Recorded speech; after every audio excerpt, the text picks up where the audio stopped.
Hello again, friends! And you are our friends, and welcome back to another edition of Jim Cornette's Drive Thru. That's right, we're going to get another one in before the enthusiasm wanes. I am, of course, your host, the great Brian Last, and here, Captain Enthusiasm himself, the star of the Drive Thru, Mr. Jim Cornette. Oh, that hello, friends, woke me up. You left that 10 seconds so we could edit. And I managed to nod off in that time period. Hello, Brian. You are my friend. For now, we'll see how long that lasts. And hello, all you other friends out there and all the ships at sea. Are we ready to go to press with another exciting edition of Corny's Drive Thru? And nobody, since the last time we did one of these shows, has actually come to fisticuffs in the wrestling business. At least of the legitimate kind that we're aware of. And nobody since last time has been suspended. We have not received verification that anybody's been asked to leave the premises and never return, because behavior like that is not tolerated in this environment. So what are we going to talk about today, Brian? We're going to actually have questions from the cult of Cornette today on the program, I guess, to fill our requisite time here. You know, people noticed that last week we went into overdrive because there was so much to unpack, as they say on the news programs. So today, maybe we'll be coasting downhill and have a pleasant time without having to refer to all this strife and confusion that's taking place. I had some strife and confusion this morning. You've never seen my little quiet little country road, in person at least. You may have seen a few photographs. But I look out the window this morning at 8 o'clock, barely after light, and there is a string of cars stopped on the road in front of the castle. And I'm, what the fuck? And I look out and there's a county guy. So this is between 8 and 8:30. It's prime time for all these people that live in all these new subdivisions that have figured out that they can trespass on my road and get to the interstate quicker, cutting through instead of going places they have stoplights and things of that nature. And at this time of day, the county thinks that this is a good idea to remove my road. They are removing the road, Brian. And they had... Sounds like everything you've ever hoped for. Well, but not like this. It's still apparent. They didn't bother to block it off at both ends and just take it out. They've just destroyed it. They had people stop for like 10 or 15 minutes in each direction. I've heard from my contractors who battled their way here, more on that in a second, that they have stripped all the asphalt off from past the dairy farm all the way to the end of the thing where it juts into the main highway. And 2 lanes of asphalt have been removed all the way around the farm turn. And then the rest of it, they've eaten off a goddamn whole entire lane all the way down to the corner on the left. And since there ain't no way to get off that street, this road, in between the corner on the left and all the way down where it runs into the main highway, you're pretty much trapped once you've committed to get on this fucking death tour now. So that what they did, as I said, they had traffic stopped in one direction for like 10 or 15 minutes, then they let them go by. Well, then there's just cars endlessly, boom, boom, boom. And in the other direction. And then finally, my contractors managed to get here through this chaos that's going on because they are installing, or supposed to today, these giant faux beams. You know what a faux beam is, Brian? No, I don't know where did they install this faux beam? That's a beam faux me. I've got several of them. They're all faux me. And they're going to be installed we have in each room that we're having remodeled, we have these faux beams that looks like they hold up a beautiful, they're oak and they're stained and they're lovely. And it looks like they hold up this stained wooden ceiling that we have in a couple of different places in these rooms. And they're trying to get the daggum stuff in here through this and the road is so narrow anyway, these big dump trucks are trying to pass each other on both sides, and they're running off the edge of the road, and they're running into the trees. And then here comes this goddamn thing down in front of the castle. It's an asphalt removal machine of some description that is just grinding up the top of the road and shooting it up this, look like a coal chute, forward into the back of a giant dump truck. A dump truck that it is following closely behind at 5 miles an hour. And all these fucking pieces of asphalt are flying all over everywhere, and the goddamn honking and the beeping and the backing up and the grinding is goddamn. And today is the day, I'll have you know, just completely at random, since the county decided to sabotage the only way I have to get out of here, anybody has to get in here, that I have $1,000 worth of shipping supplies being delivered today because Action Figure Armageddon starts this Saturday. And there's going to be a big truck pulling up with all these goddamn boxes and shipping supplies off of a goddamn demolished road to potentially further add to the chaos around here. It used to be so quiet. And there's the noon whistle going off. God damn it. Don't they think people know when it's noon? I mean, seriously, don't they think people know when they can check their watch or their phone, or if they're watching television or listening to the radio? Do they need to fucking drive every goddamn stray dog in the county crazy with the noon whistle? How loud is your noon whistle? I don't know if I have one out here by me, but I had one in Long Beach growing up. I never really had too big a problem with it. I always didn't mind it. I didn't know you had a problem with it. Is it always been this way, or is this a new No, I've always issue? hated the noon whistle. It's ridiculous. Can you hear that? Goddamn droning on. We know it's noon. We can look up in the sky and see the sun. It's high noon. But what if someone's out on the town, they don't have a watch, they're going shopping, they're doing something. It reminds them, oh, I got to go to the car in a half hour. Well, then who's going to remind them when a half hour comes? There is no 12:30 whistle. Well, you could start heading back. Okay, now's the time to start heading back. It's going to take you 30 minutes to walk to your fucking car? Where'd you park, Shively? Well, it's hard to find good parking nowadays. In Shively or anywhere else, in any major metropolitan area. You park in Shively, your car may not come back or be there when you come back. Anyway, but so the shipping supplies are hopefully going to arrive, but I've got a few days backup. I did mention Action Figure Armageddon. The red letter day is fast approaching us, Brian. Not only my birthday, a national day of joy and merriment and mirth making.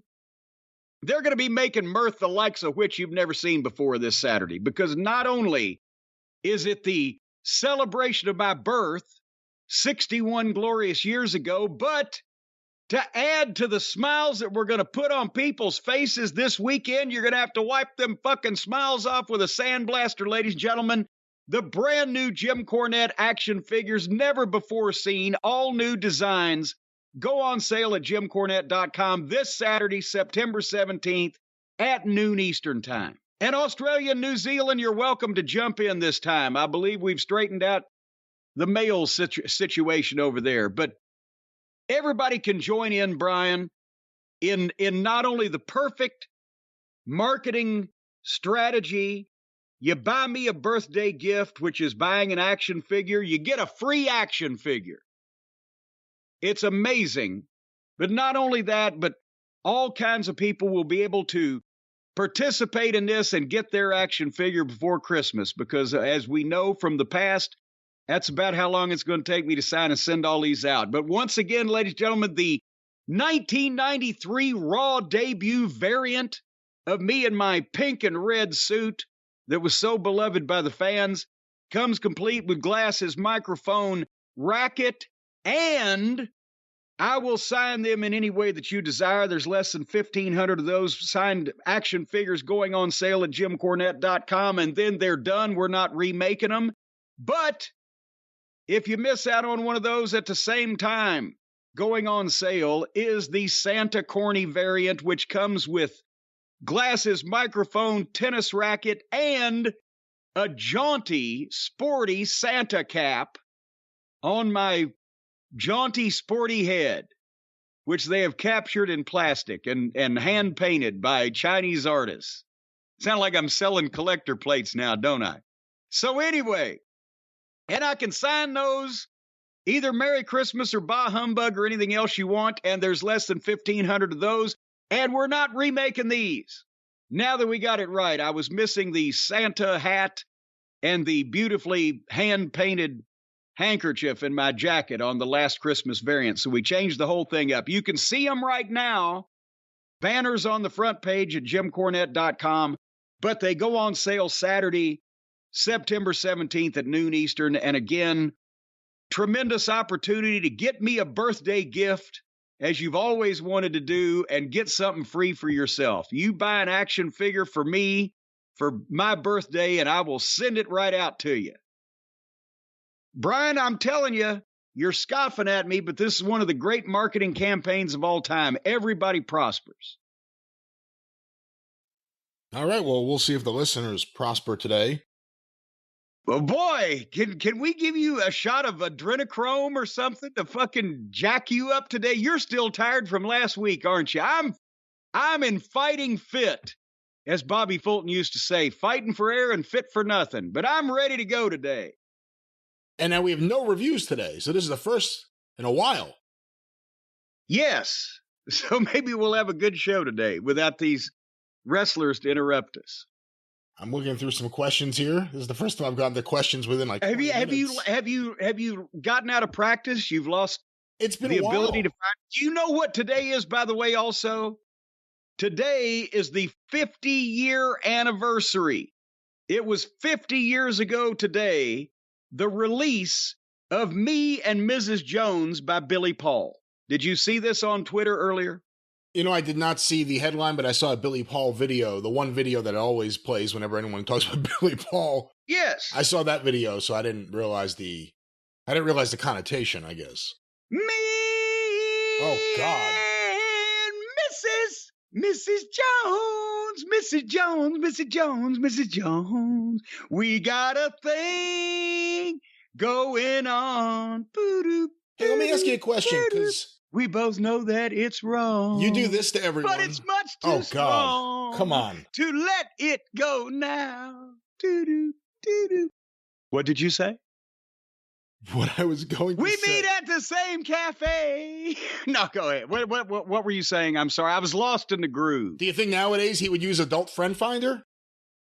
Well, possibly it would be easier. Instead of meeting in the cafe? At the same cafe at 4:30. That's right. And by the way, where was Mr. Jones? At work? That they could, but at work at 4:30, he's about to get off, right? You don't Meanwhile, know. Billy Paul's about to get off. What does he do? Maybe he's going into work late. Maybe he's a night workman. What shift was Mr. Jones working on at that time, where Mrs. Jones had a thing going on? Yeah, conveniently left out of the song. But it seems like they'd meet at the cafe like at 12:30. So a little afternoon delight, Starland Vocal Band. Started out this morning, now so...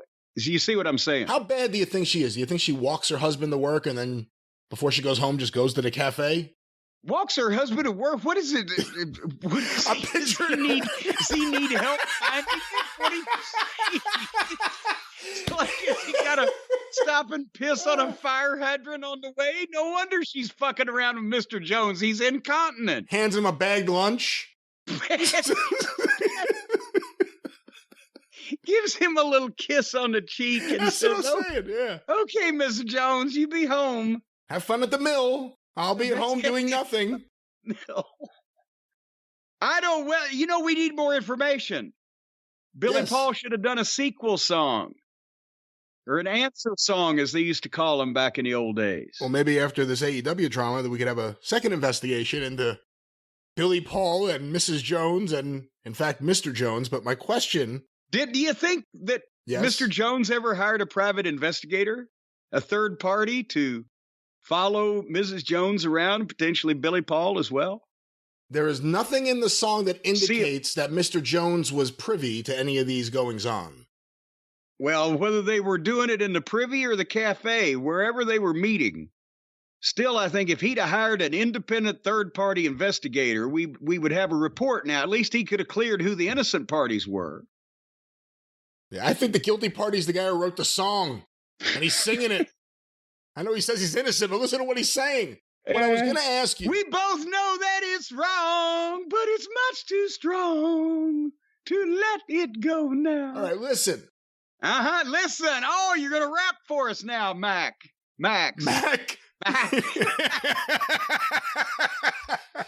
All right. Mac Caster. Well, That's him. Before Mac the Knife over here gets into action, what I was going to ask you is, how old were you when you really got into soul music and funk? And I mean, everyone's always surprised when they hear about the music you're actually into. I mean, you were going to Earth, Wind, and Fire concerts. How old were you when you got into that music? Well, it was kind of contemporary. See, that's the thing. It's not like I had to go and research the back catalog. When was... Obviously, Maurice White and several of the members of Earth, Wind, and Fire and his family were with the Ramsey Lewis Trio. The In Crowd was a hit in 67. You saw he just passed away, right? Who? Ramsey Lewis. I did not. Yesterday, he just passed away. Well, sorry, Ramsey, but I would have talked about you earlier if I'd have known that you were sick. But anyway, but then Earth, Wind, and Fire, the first album was what, 71? I'm 10. So I'm starting to hear not only, Earth, Wind, and Fire and soul music, but also top 40 stuff on the radio. And then, you get your driver's license and you get the car stereo, at which my first car, the stereo cost 1/6 of what the car cost. And that was only like $400. But, and then the revolution in cassette tape sound was during the late 70s when I started making a little money, and then VCRs, etc. So I was into especially really well recorded shit. And, stuff that, it didn't matter whether it was Earth, Wind, and Fire or Boston, two completely different, obviously, genres and bands and kind of things, but I liked a variety of things as long as they were well recorded. That's why I got into Alan Parsons. Did Louisville have a station, or when did it first have a station, if it did, that played... Wait a minute. What do you mean did it first have a station? Listen, let me finish my question. Had several stations. I have a question. All right. Well, I got an answer. As I was saying, did Louisville ever have a station that early on embraced what in America would be under the umbrella of new wave, but punk music, new wave music, late 70s, early 80s?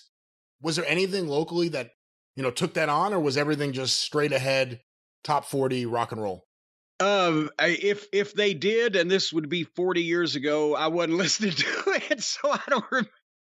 We had the first FM rock station that we had in town was WLRS, The Walrus. And that was what, 71, 72 maybe. And that was album rock. And obviously I needed the car stereo because my first car only had an AM radio in it to begin with. But no, at the time here in Louisville, correct me, Travis Heckel, you're still alive as of last report. We appreciate you coming back and nipping up. He's almost as old as I am. QMF was the one of the big rock stations in town. Wacky Radio had been the AM top 40, rock and roll type station with the crazy DJs before most people got FM radio. But I don't know if anybody was embracing new wave at that point. All right, and you certainly never embraced that, even though you like good sounding music. You never embraced. I was shortwave. You were shortwave. I was shortwave. All right, well let's see. So those figures go on sale on Saturday, September 7th. Oh shit! You started talking about Billy. Shit. You started talking about Billy Paul. I didn't realize you weren't done with the figures. No, I was done with the figures. I'm just trying to bring you back into something entertaining. Well, there's no hope for that this week here on the show, ladies and gentlemen.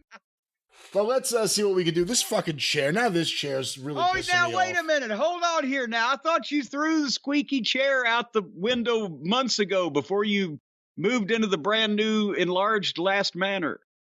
It wasn't out the window, but I did throw it. And I did get rid of it, and I got a new one. And it's squeaking again. And it's now creating squeakiness. What are you doing in that chair? You're not allowed to do things like that in a chair in a home with children in it. First of all, I'm sitting in the chair, sometimes aggressively jumping into the chair before I sit. Aggressively What jumping could I possibly even be doing in your filthy mind that would cause this chair to be in such disrepair with the children in the house, God forbid? Well, it just, if Child and Family Services hears you got a squeaky chair, they're going to instantly know what you've been doing. Because haven't you ever heard the old saying, if the chair is rocking, then don't come a knocking? Or if the chair is squeaking, then quit peeking? I've never heard either of those. No, well, especially the kids, if the chair's squeaking, you got to quit peeking. The kids on that one, you could tarnish their minds like that. All right. Well, speaking of minds tarnished, it's your show. It's my show, motherfuckers. Past few weeks, it's your show. I'm following you. I'm just holding this dog, Brian Last. You know, we had someone, at least one, it may have been two people that wrote in the last 24 hours because I think the clip just went up on YouTube. And they said, Jim Cornette always says this thing about, you know, I'm holding the dog or whatever the expression is. But when he talked about Johnny Valentine, he said, in this case, it may be true. Why did he say that? Valentine was known to be different and to have a very brutal sense of humor, if nothing else, and would at least go to any lengths for a rib, as well as in some cases also for gratification of some manner or another, as we've heard stories of down through the years, although I was never one to witness that personally. Did I tell you what we found out about Johnny Valentine in Louisville?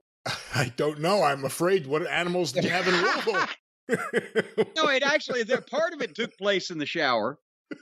But Bobby Heenan used to tell a story, and I think it was in one of his books also, but he told it to me, and his first day in wrestling, which actually when Bruiser had called him to the office and changed his name and told him, you're going to manage the Assassins, who were at the time were Guy Mitchell and Joe Tommaso, not the main set of Assassins in Georgia. This was in Indianapolis. And they sent him to Louisville in 1965, one of the last shows that Bruiser ran here before the town went dark. And that was his first night in wrestling. Well, one of the Assassins, I think it was Tommaso, didn't show up. So they put Bobby under the hood and they wore a full body gimmick. And they were treating Louisville like a spot show anyway. It was like a 4-match card. And he had to wrestle that night. And he'd never even managed before. But he ended up, they just stood him on the corner and he interfered a couple of times. The other guy did the thing, blah, blah, blah. But he said that night in the locker room, Johnny Valentine and Wee Willie Davis get into a fucking fight. And Wee Willie Davis is using his nightstick on Johnny Valentine. And guys were reaching for their bags like they had a gun. And then on the way home, he saw a wreck on the bridge across the Ohio River. And just what a night he had. First night in the wrestling business, right? But then John Cosper and I did research on Louisville during those years for the books that John has done. And, you know, I was tagging along and got to use some of it for Tuesday night at the Gardens. But there was that night, apparently the same night, Johnny Valentine was actually arrested here in Louisville by the cops. I'm trying to think, was it disorderly conduct or public drunkenness or some amalgamation of both after the matches at what was then called Convention Center before they called it Louisville Gardens. And apparently that's what precipitated the fight with Wee Willie Davis, which Bobby had no idea who anybody was at that point. It's his first night in, and it's in Louisville. He's never been here before, whatever. Wee Willie Davis was not only an ex-wrestler who was like 6'9" and 320 pounds or whatever. He was one of the guys that had the tug of war with Mighty Joe Young in the 1949 movie, along with Sam Menaker and Angel and blah, blah, blah, a whole bunch of guys. Well, since he had retired, Wee Willie Davis in the late 50s and through the mid 60s was kind of like either the local promoter in Louisville for Barnett's Indianapolis office. And he tried a little bit of promoting himself, but that didn't work. But he was the local promoter for the Indianapolis office, and he also worked for the sheriff's department. And apparently, whatever Valentine did and got in a beef with some fan in the audience or whatever the fuck, they sent Wee Willie Davis in to get Johnny Valentine, because now it makes perfect sense. They didn't even let the cops in the locker room back in the old days, in the 70s, when I started at the Gardens, unless there was some official business, right? But you couldn't just wander around in there. So a lot of the cops, they'd never been down there, and they think instead of going and, you know, in this wrestler's locker room with 10 or 12 of these guys, we'll send in Wee Willie Davis, who knows the situation. And apparently he and Valentine got in such a fucking beef that goddamn Davis took his nightstick and started whacking the fuck out of Valentine. And they ended up arresting him, taking him to jail that night. So it was interesting in the locker room back in the old days too. It's just that it actually was more interesting now that I come to think about it. Nobody got nightsticked on this one by a giant who once had a tug of war with a fucking mutant gorilla. All right, well, let's get away. Have those English words ever been put in that order before? I believe that's a popular wrestling company, Mutant Gorilla or something. But, Jim, I want to ask you about something I'm just seeing right now. This is on the Observer site. Oh, boy, breaking news? I wouldn't say this is breaking news, just something to ask you about. AEW files to trademark House of Black. The filing was submitted on September 8th. AEW has filed the trademark House of Black for wrestling purposes. Submitted September 8th, one day after reports were released that Malachi Black had received a conditional release from the company. Apparently, Brody King and Buddy Matthews will now be a tag team with Julia Hart. But any thoughts on the idea of trademarking this name before anything else happens? Well, that was my first thought, is the conditional release means, among other things, guess what? You ain't going to do the same thing that we've just been attempting to push on our television, failing miserably, but attempting to, somewhere else. If you decide that, you know, you really don't want to step away from wrestling, you just want to step away from our wrestling because your ex-mentor is back in charge of the other company. So now they'll have the House of Black trademarked. If he wants to return to wrestling, I guess, then he could return to AEW and be the House of Black. But otherwise, it'll be the House of Black with nobody in it named Black. Or maybe they'll just hold on to House of Black and see if he comes back. And then they can say he's back in black. The name Buddy Black is a lot cooler than Buddy Murphy. Well, there you go. He could be Buddy Black, and he could be the buddy of the House of Black, and the other guy could be Brody Black. And then they could have Julia Black. And then we'll see when Aleister Black just happens to pop up on Raw at some point. But, Jim, let me get another question here. Let's get some serious stuff. Now, we have a lot of questions about the CM Punk, AEW, Elite, all drama wrestling issues. We'll get to them a little bit later. Let's get to some of the other topics and some of the other serious things here early in the show. Jim, this next question, sent to CornyDriveThru at gmail.com from Will in Illinois. The Honky Tonk Man said in a shoot interview that Howard Finkel had what he called perhaps the biggest collection of pornographic material in the United States. Was this something commonly known about the Fink?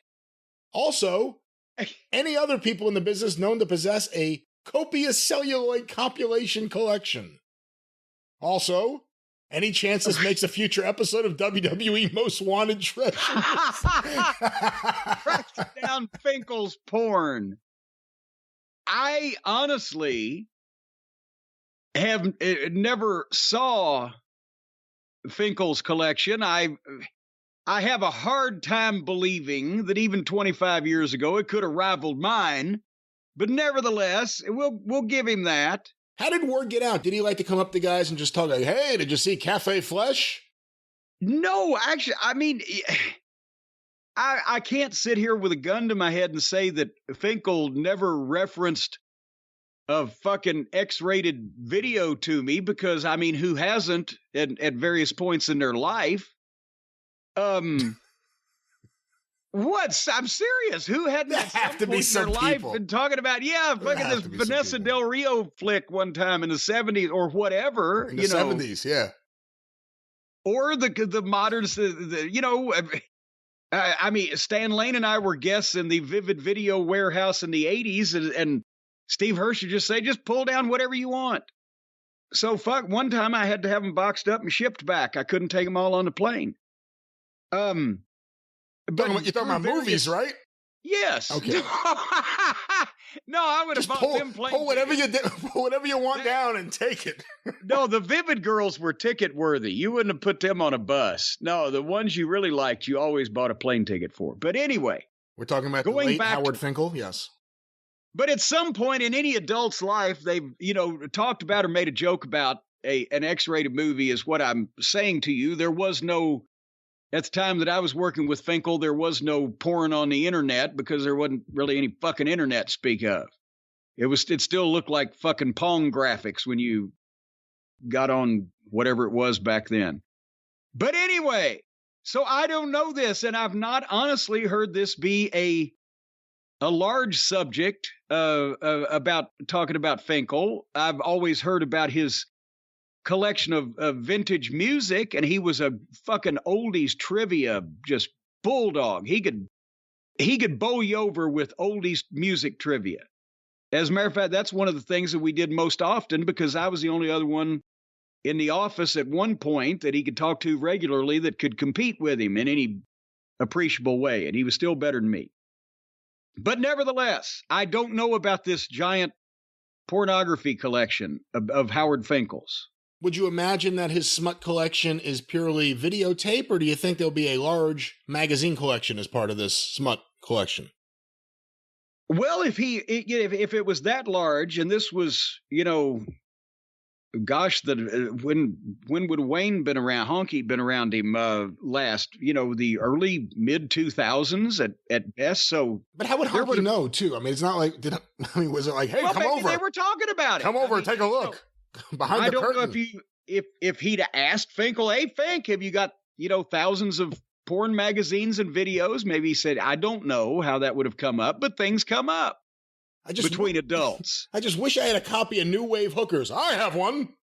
Well, I've got one too. As a matter of fact, no, it's actually, is it new? Shit, I got to check now. Is it New Wave Hookers or New Wave Hookers Part 2? Because I've got the old VHS tapes came with the full color cardboard boxes, remember? And so they're like, stuff you can put on your shelf and display. It's a very high class porn packaging. And they didn't just have all of the members hanging into the orifices and everything on covers back then. They were more tasteful. They were really artfully done. Hey, if we could actually seriously discuss porn for a second and how it relates to wrestling and everything that is introduced as a new format to watch content or record content, the early adopters, I guess I should say, are always wrestling fans and fans of pornography. What do you think the porn business gets right about marketing or packaging or anything else that wrestling, at least from your knowledge of the classic porn business, that wrestling gets wrong? Where are they ahead of the game and where are they behind the game in terms of getting their content to a specific audience and kind of avoiding any other form of advertising or anything else? Well, it's very similar in the early video era. I mean, now, my God, it does. I don't know if there are any major million-selling porn videos today, because everything's free on the internet. And if you go into a porn store, it's just thousands of things. I don't know how they find the people or the time to shoot them. But early on, and we've talked about this, porn was instrumental in a lot of things early on in the home video revolution, including, and some people scoff at this, but VHS being the format that the American porn producers picked heavily weighed the VHS beta fight toward VHS, at least in this country.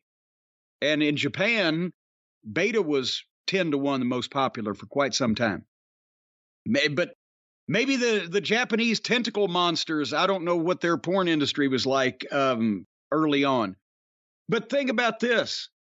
When was the first, even with Vince, when were the first commercial wrestling videotapes released? What 85. Year? Exactly. I had a VCR in late 1979. I know I was way ahead of the crowd because of my fascination with wanting to tape wrestling.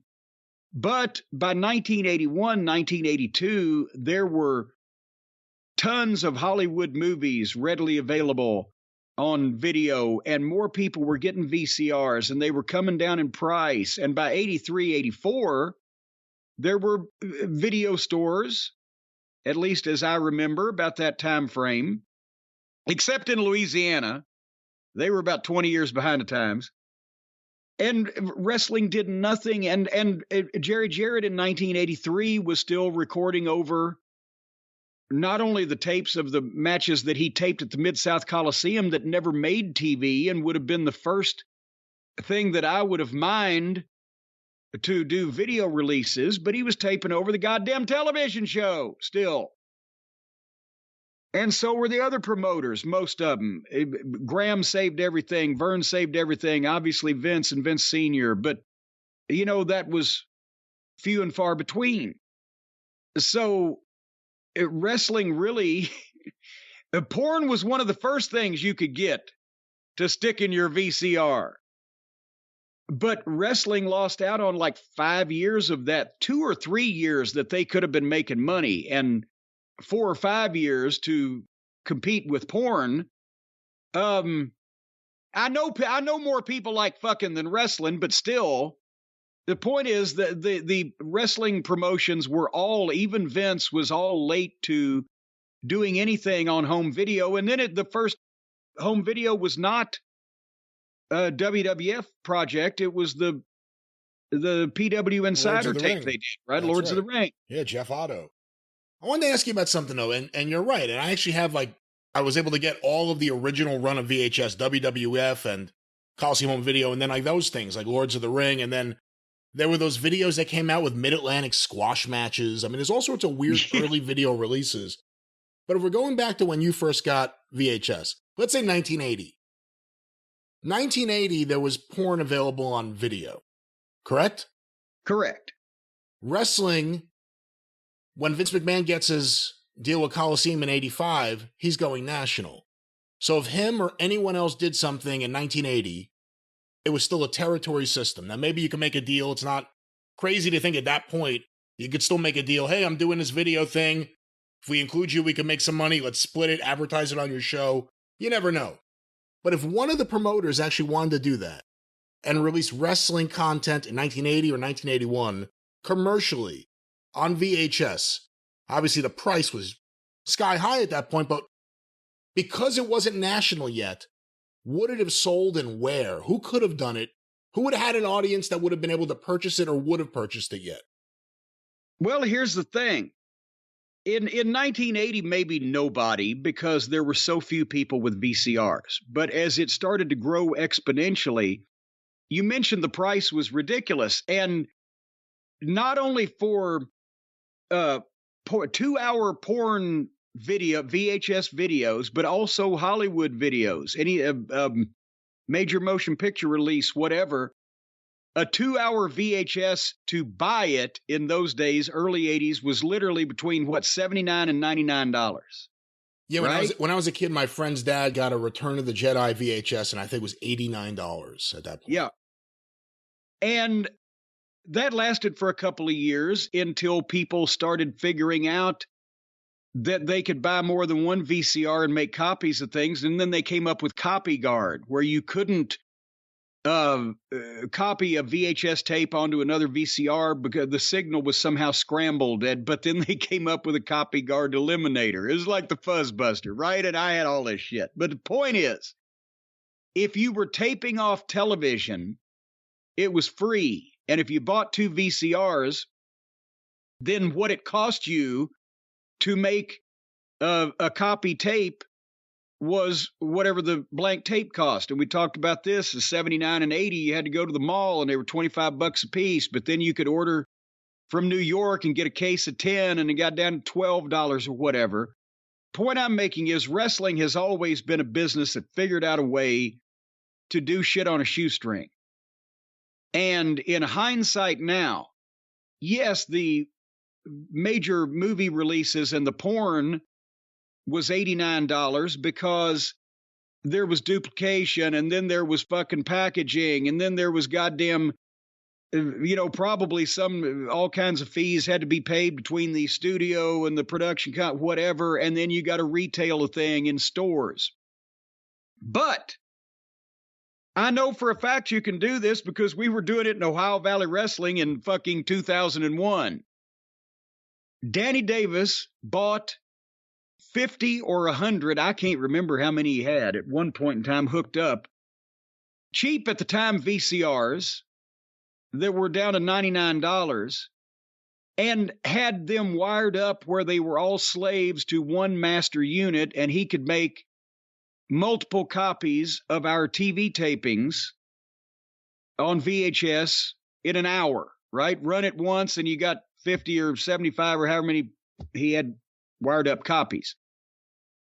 You can't tell me that Vince McMahon and or actually Vern Gagne, because think of his geographic territory and the big cities he had, or even the Von Erichs in 1983, as hot as they were, if one of those wrestling promotions had said, hey, wrestling fans, here's a 2-hour tape of your favorite wrestlers in these main event matches in the Philadelphia Spectrum or Madison Square Garden or Reunion Arena in Dallas or the St. Paul Civic Center, wherever it may be, 2 hours of this for $39.99, and they buy 100 VCRs and they got them, and they get a fucking price on 1,000 tapes. How many just on commercials on their programs in New York and Philly and Boston or Dallas, Texas or Chicago or Minneapolis, major cities, you would have sold thousands because it was novel and brand new. And it would have been targeted specifically to those territories' audiences. But the promoters did not understand. And to be honest, when I got into business, I figured out why. Because at that time, almost no wrestlers had VCRs because they never watched television to begin with. They were gone from 1 or 2 o'clock in the afternoon till 2 or 3 o'clock in the morning every day of the week in a car. And Danny Davis, my partner in OVW, was an early example of a wrestler that got a VCR specifically to tape the shows, his matches, and the shows that he was on. And we ended up trading back and forth because the Jackson show had the Memphis Coliseum matches. So he'd tape his at home and blah, blah, blah. But a lot of the guys, they just, and the promoters especially, they didn't realize what was going on. This was they thought nobody's going to actually want to do this in any large numbers, have VCRs and tape shit in their house. So they lost several years there at the front when they could have capitalized. How do you think it would have done in 1983 if Memphis had put out something at the height of the Fabulous Ones, or 82, 83, and also in 86, if Crockett had been better prepared with, let's say there were 3 VHS releases that year that you could have sold at shows. Would they have sold? Was there enough of the audience that had a VCR? Well, by 1986, my God, yes. There were people that had VCRs. And also, you know, that was when, for example, Starcade, 86, right? They went through Turner Home Entertainment to release that. So it wasn't a do-it-yourself type of thing like I'm talking about. They actually would have come out better that way. But the Starcade 86 tape through Turner Home Entertainment was the first wrestling video, and I was told this by people from Turner Home Entertainment.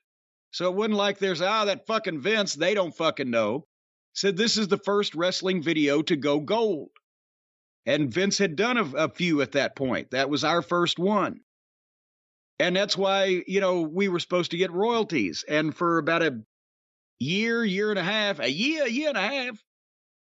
every couple of weeks, I'd knock on Jimmy Crockett's door after promos at the office and say, Jimmy, heard anything on those royalties yet? Nope, we'll let you know. And then finally, by the time we signed that new contract in spring of 88 for that ridiculous guaranteed money, I just said, fuck it, we'll just stop asking. So we never got, because he got in, by the time that they started getting the checks on that, that's when he'd got in trouble. We never got any royalties on that fucking tape. But it's a million in those days was what? Or has it changed? 50,000 units?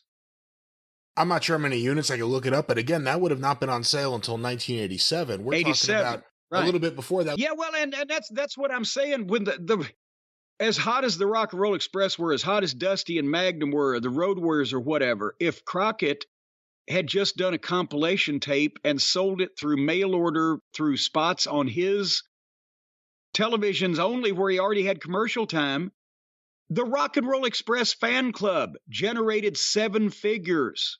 At like, what was it, $19.99 a piece? You got a life-size poster, a fan club bulletin, the Boogie Woogie Dance Hall 45 RPM single, and everybody's best wishes for that fan club. And they generated over $1 million at $19.99 a piece. I understand Ricky and Robert got about, 35 cents per member, correct? Well, I don't know. I heard they got about 20 grand a piece on either one for everything. So it generated 7 figures and they got about 20 grand a piece. I don't know what that breaks down to per member, and see, that's something, if they'd applied themselves, that Crockett already was set up to do and he didn't realize it. He'd set up the concept.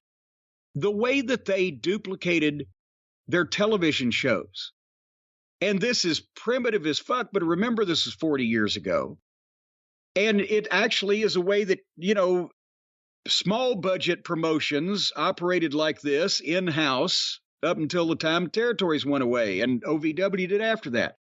Let's say we go to Gaffney, South Carolina on a Tuesday night, and we do the syndicated television taping at the college gym there in Gaffney. It's 60 miles from Charlotte, so it's about an hour drive. They own their own television truck, the Nemo truck, National Electronics Mobile Operation.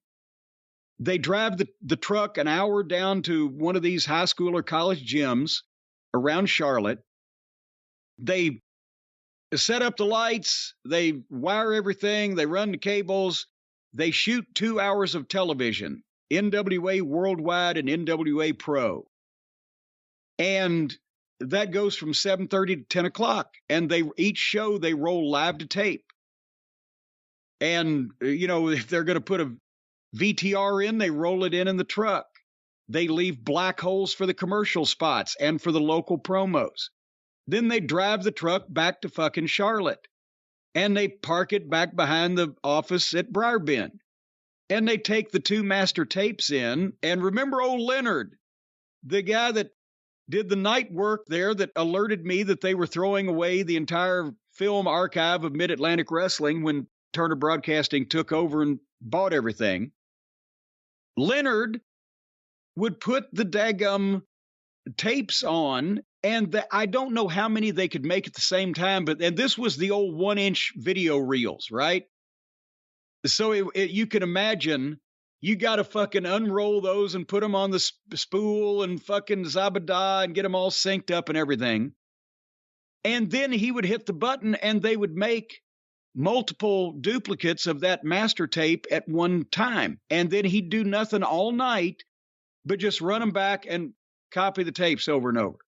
However many they could make at a time, times however many. Because Wednesday morning, about 9 o'clock, Gene Anderson would be in there with Jackie Crockett on camera, and all the top babyface and heels would come in and do local promos from 9 o'clock in the morning until 3, 4 o'clock sometimes. And then you'd immediately hop in the car and drive 3 hours to Raleigh or go to the airport to fly it somewhere, whatever the fuck. But what they would do, honest to God, is they would sync the tape for, let's say, Philadelphia.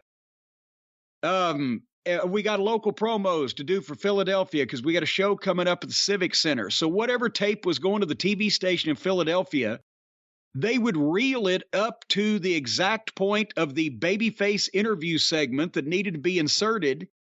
And we'd record those goddamn interviews on the tape that was actually going to the TV station.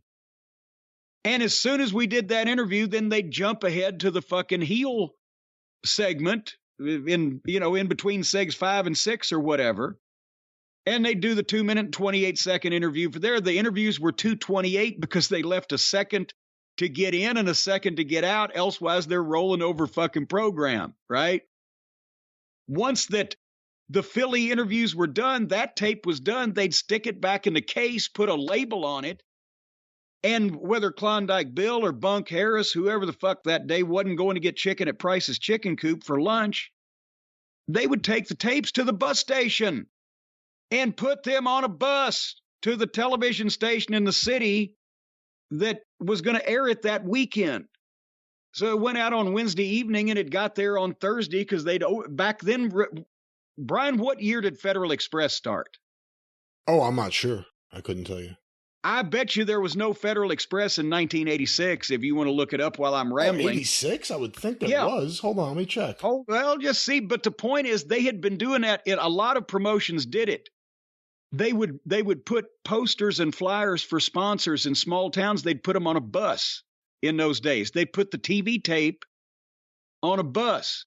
The only reason they didn't do that in Louisville is because Teenie came up here every week. She'd have the tape in the trunk of her car, and she would exchange. She'd get the last week's and give them next week's. FedEx, which we used to call Federal Express, right, started in 1971. 71? I don't believe it. I never heard of them. All right, when did express mail from the post office start? Jesus Christ. Hold on. I'll be right back.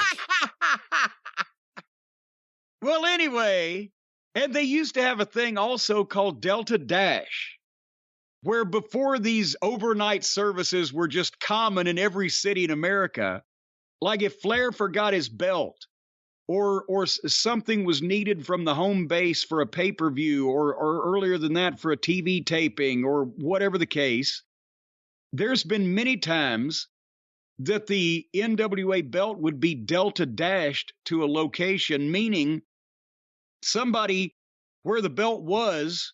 And they did this in TNA too, even 20 years ago.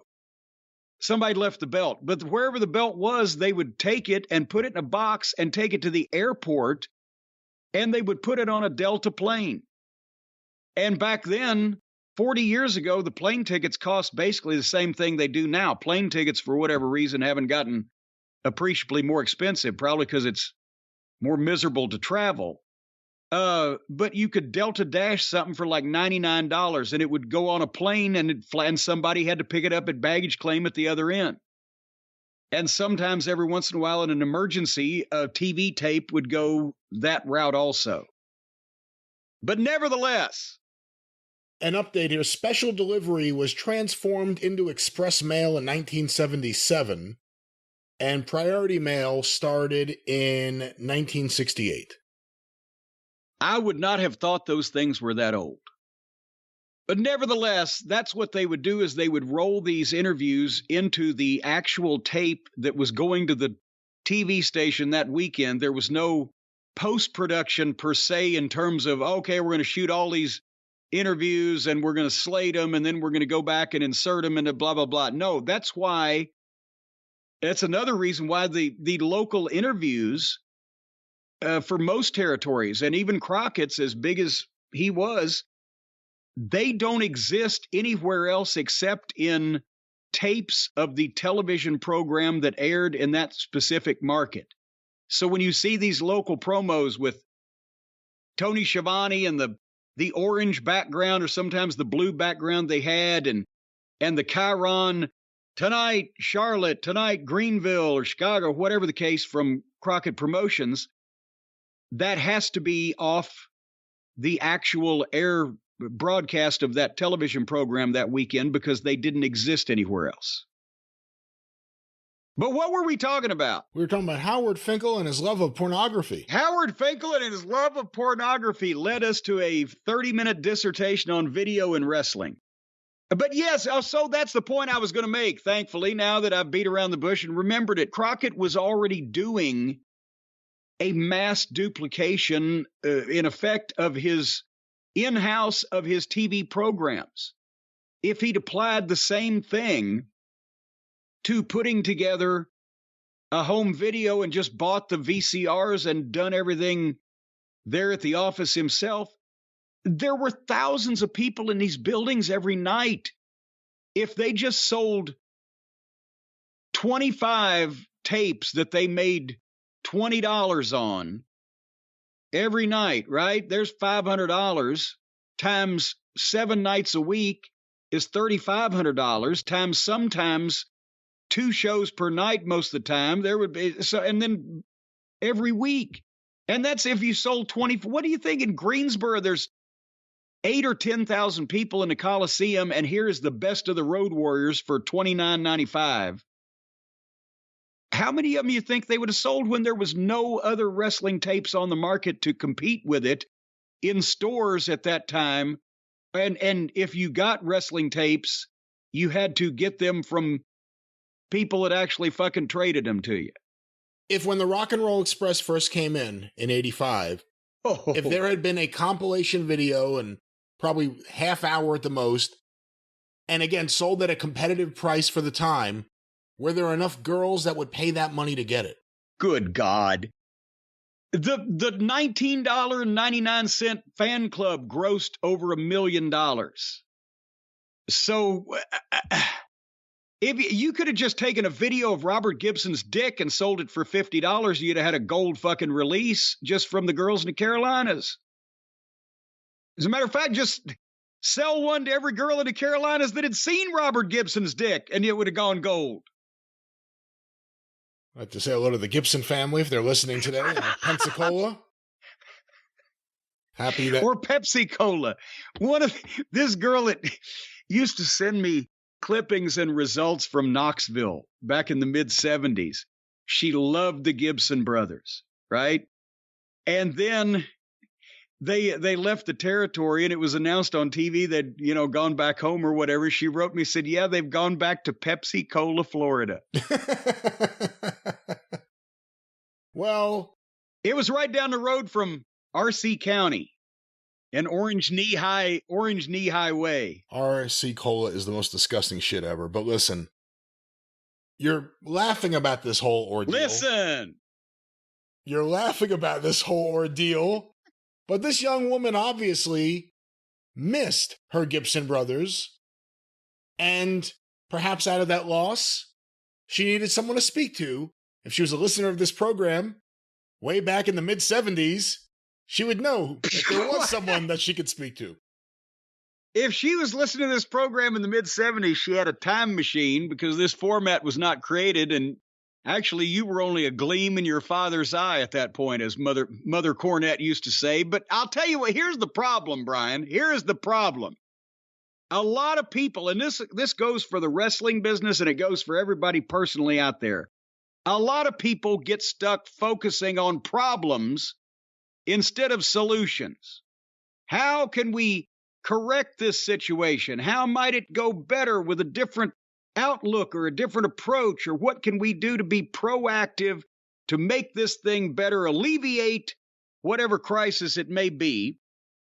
There's a lot of people out there dwelling on problems, not a lot of solution dwellers out there. And that's, one of our sponsors for so long has been the folks at BetterHelp.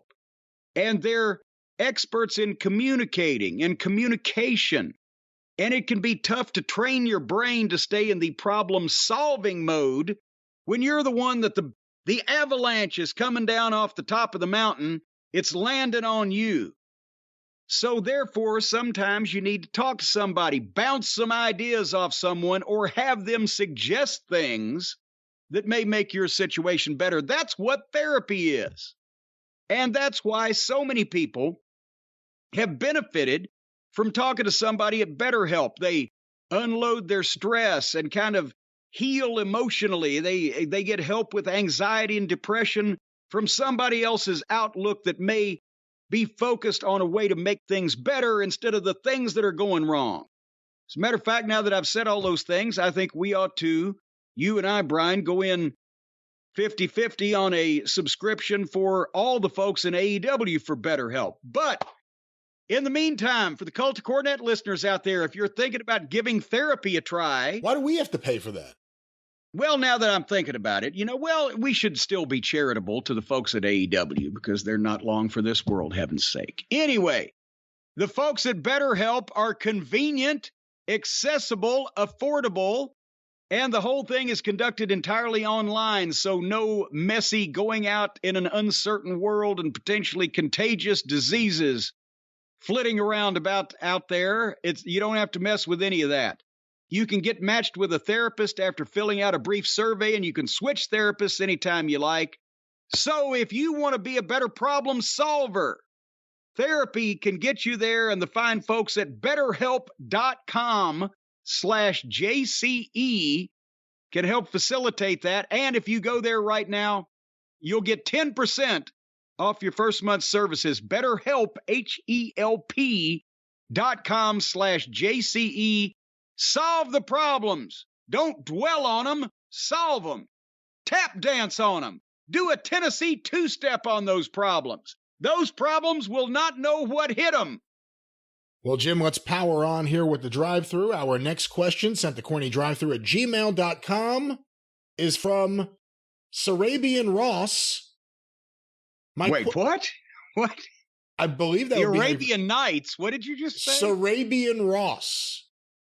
Sarabian. Can you put that in the form of a sentence or spell it? Sarabian. Well, it's obviously Sarabian. Well, this is Sarabian Ross's question. What a cool name. My question is about Mildred Burke. But wait a minute. Is his first name Ross and he is a Sarabian? Means a person who Sarabs? Or conducts Sarabosity? No, I think his name is Sarabian Ross. I don't think so. First name Sarabian, last name Ross. There's no comma separating the two, so that wouldn't. There's nothing that would indicate that this is. Well, no, it's like if Plumber Moxley, Sarabian Ross. But what's a Sarabian? He's a person who engages in Sarabing. What's that? He's a Sarabian. A custodian is in charge of the custody of things. So why shouldn't a Sarabian be in charge of the Sarabia of things? What is a Sarabia? Well, Brian, I'm not here to be a goddamn English professor. If you don't know all these things, where's your Webster's Dictionary over there, whatever you have? Well, hold on. Let's see how close we can get since you just brought it up. May be able to save this bit somehow and give it a fucking happy ending. Oh, I doubt that. Shoulder blade, shallot, seriously doubt that. Sensitive. Now, you say S-A. S-A-R-A. S-A-R-A-B. Scrappy is here. Scroll, S-A-R. Sacrament. We're getting close. Sagittarius. Salvage. San Jose. Do you know the way over there to San Jose? Sapien. Sapphire. She was a nice lady. Let's see here. Sardonic. I've gone too far. Saran, Sarajevo, is the capital of Bosnia Herzegovina. Well, you do and you'll clean it up. Saracen, sapsucker. Here's one. That's not there. You sapsucker. It sure is a small American woodpecker that drills holes in trees to feed on sap and insects. I have a number of sapsuckers around here on the grounds. So, seraphim, what are we looking for? Once again, Sarabian. Well, apparently he's a fake. There's no such thing. I think this is a real name. Ahead. Let's finally get to his question here. He did have a question. And his question is about Mildred Burke. I've noticed you mention Mildred Burke sometimes while you talk about women's wrestling, saying, quote, well, she's not the second coming of Mildred Burke. Can you please share your thoughts on Corny's Drive-Thru about what makes Mildred so special? Thank you, Mr. Cornette. I love your podcast. Well, thank you, Seraphim. Sarabian. Well, and his knights. I guess I could say Cora Livingston, but that would be a little,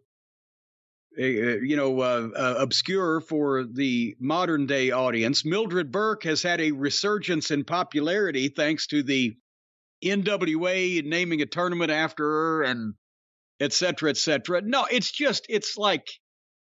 a brand name. It's like Kleenex, right? Or if Babe Ruth is a baseball player, it's Babe Ruth. She was the first widely known, mainstream, attention-getting, headline-making, money-drawing, money-making women's world champion in wrestling. And she was also, by whatever everybody's account is, legitimate in that she could take most, if not all, of the girls that she worked with and did on a regular basis beat men in shoots, right? As long as there was a somewhat of a size parameter going on. So it's just, the second coming of Mildred Burke is like, as a baseball player, is the second coming of Mickey Mantle or fucking Babe Ruth or whatever the case. I don't know that Mildred Burke was the worker that, some ladies have become in the modern era, since work has been polished since the 30s, 40s, and 50s. But has there been, until the modern era of the last 20 or 25 years, where everything's blown up and become worldwide and global, has there been a more important or more mainstream name in women's wrestling, Brian, than Mildred Burke was in her time between the late 30s and the mid 50s? Domestically, no. Obviously, Japan's a whole different story because culturally it became a whole different thing there for several years. Well, we ain't doing this podcast in Sapporo either, so, that's why I make these references. It's either her or Moolah, and Moolah, it's more about longevity and name than it is any classic matches or any good behavior, maybe. Well, yeah, cases. Well, no, but and let's not jump on poor Moolah. She was always nice to me. Just a distinguished Southern accent. But no, Moolah for the modern audience, because as we just saw with the Wrestlemania biography, she lasted through all the reasons she lasted to the mid 80s, and to hand off the, women's wrestling title to someone else after Vince bought it from her. But the time period that she was on top, that 30 years, was in no way was women's wrestling as high profile as it was during the Mildred Burke days, nor was Moolah as high profile as Mildred Burke was. And part of it was because of the fact that from the 30s to the 50s, if you were a big main event wrestling star as a champion, the world champion, either male or female, you were a national star in effect because the newspapers carried everything. There was no television. There was radio, and they did the same thing the newspapers did. They carried everything. And she drew money. She was placed in main event positions and earned it. Whereas by the time Moolah came around, she was supplying not only herself, but other female talent to the territories. And even the world women's champion was no longer, a mainstream news story. And she didn't make headlines in papers. Women's wrestling was used as an attraction on the card in the territories on an intermittent basis, and Moolah was the champion because she was the boss. So, I mean, Moolah has plenty of, positives to the fact that she was able to run that business and stay on top for so long and blah, blah, blah, and negatives as far as how she did it and or her work and or keeping more athletic women from stealing the spotlight. But still, at that point in time, women's wrestling was not going to be as big as it was in the 30s through the 50s. Men's wrestling through a lot of that time was not as big as it was, especially in the early 50s with network television. So still, more people knew who Mildred Burke was during the time in the United States, during the time that she was active, than I would think since then anybody has been able to say the name of a women's wrestler until, as I mentioned, the last 20 years with network TV and the internet. So that's what it is. Just like, honest to God, and I know people go, wow, bullshit. In his day, Jim Londos was as well known a name in the United States of America as any football player or baseball player active today is known, because he was in all the newspapers in every city in the country every time he had a big match. And so I'm just talking name recognition. What about Strangler Lewis? Strangler Lewis the same way. During the time that he was on top, if you asked anybody in the United States, name a professional wrestler, Strangler Lewis would have been probably the first name out of their mouth. And most people would have, in the United States, wrestling fan or not, would have been able to name him. Just like I've never been to the moon, but I know that Neil Armstrong has. And I know that name because of that. So that's the point I'm making, is that now there's worldwide television and the internet and YouTube, and you can see all these people and blah, blah, blah. But fewer people overall in this country know the name of current wrestlers than in those days when they were national figures and everybody at least knew their name. They may have probably had never seen them in person, and probably had never seen anything but a photograph because of the time period, maybe a newsreel in the movie theaters, but they knew who the fuck they were. And nobody can compete with that in wrestling today.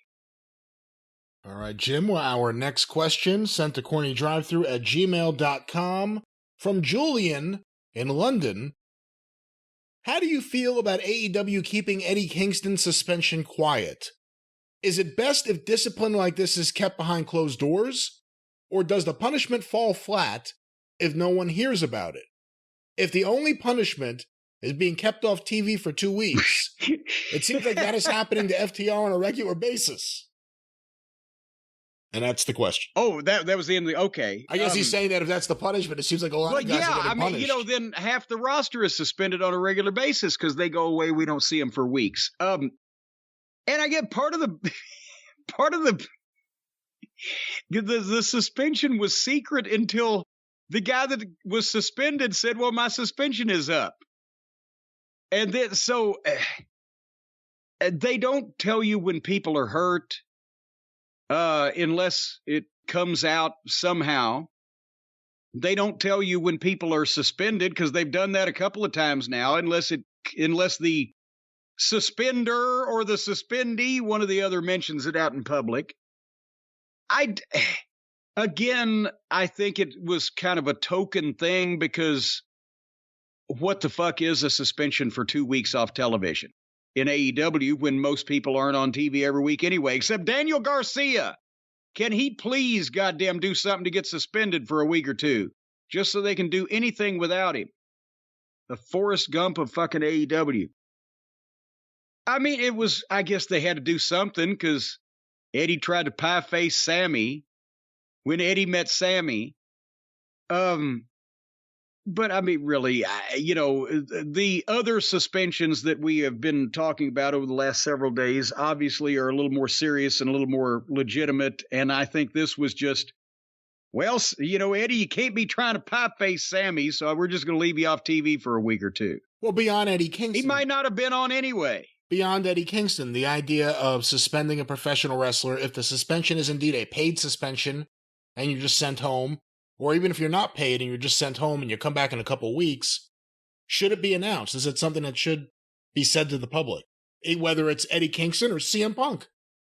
Well, a suspension with pay is called a vacation, isn't it? Because I was upset when the Midnight Express and I were in WCW and being misused. We were getting our weekly check for less work than we had ever done. But the work that we were doing was detrimental to our image. We were getting beat all the time. We've been put in preliminary matches. We were, treated like fucking field hands, as Jim Ross would say. So if they had ever said, we'll send you your check and you don't have to show up at all to do these jobs and to fucking look like idiots and for us to tear down what you've spent the past 5 years building up in the eyes of the public, I would have loved that. I was only unhappy because we were getting paid and still had to go to fucking work and do that shit.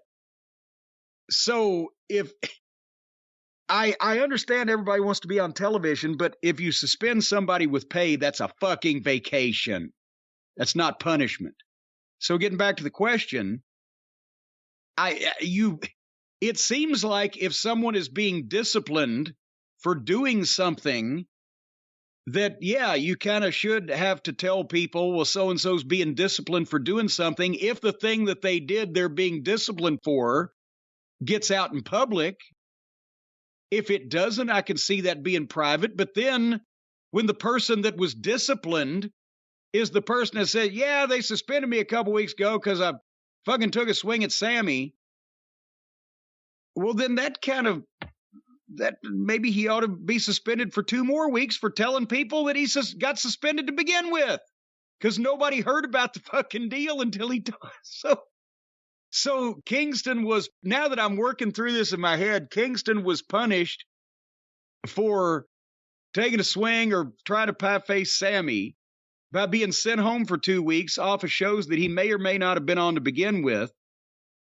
He ended up working the pay-per-view pre-show against the Japanese baked potato, Ishii, which he'd probably rather work with him than Sammy anyway, because they don't like each other. And then he told everybody that he was suspended because he tried to pie face Sammy, but it was my fault.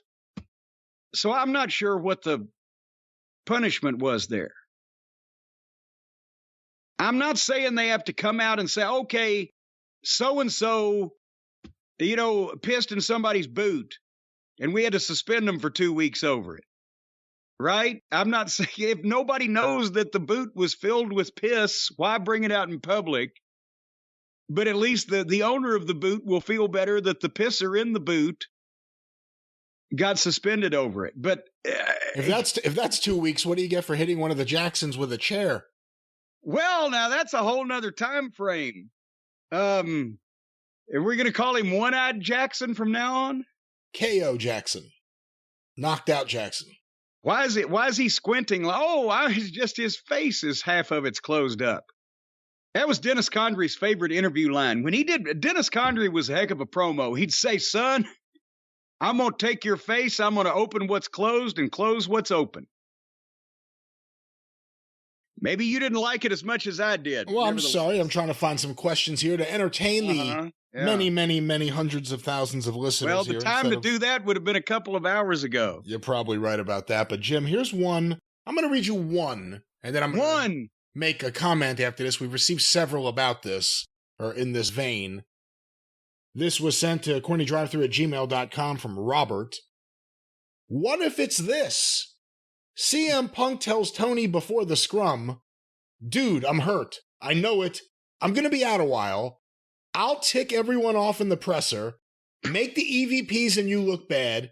Maybe the EVPs even fight me. You'll have to suspend me and take the belt off me. So I asked this one. This is one of many with the idea that this whole thing is a work.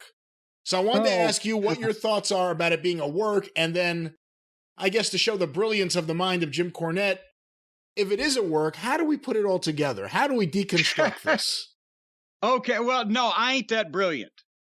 Because it's not a work, and you can't put this together where anybody benefits in any way whatsoever if it is a work. If it was a work, is what I should say.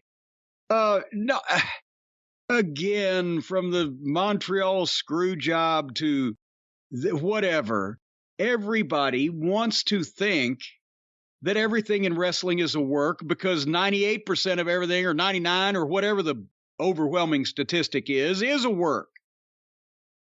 But I think now people are trying to figure out a way to justify this in their own mind as being a work because it's so ridiculous.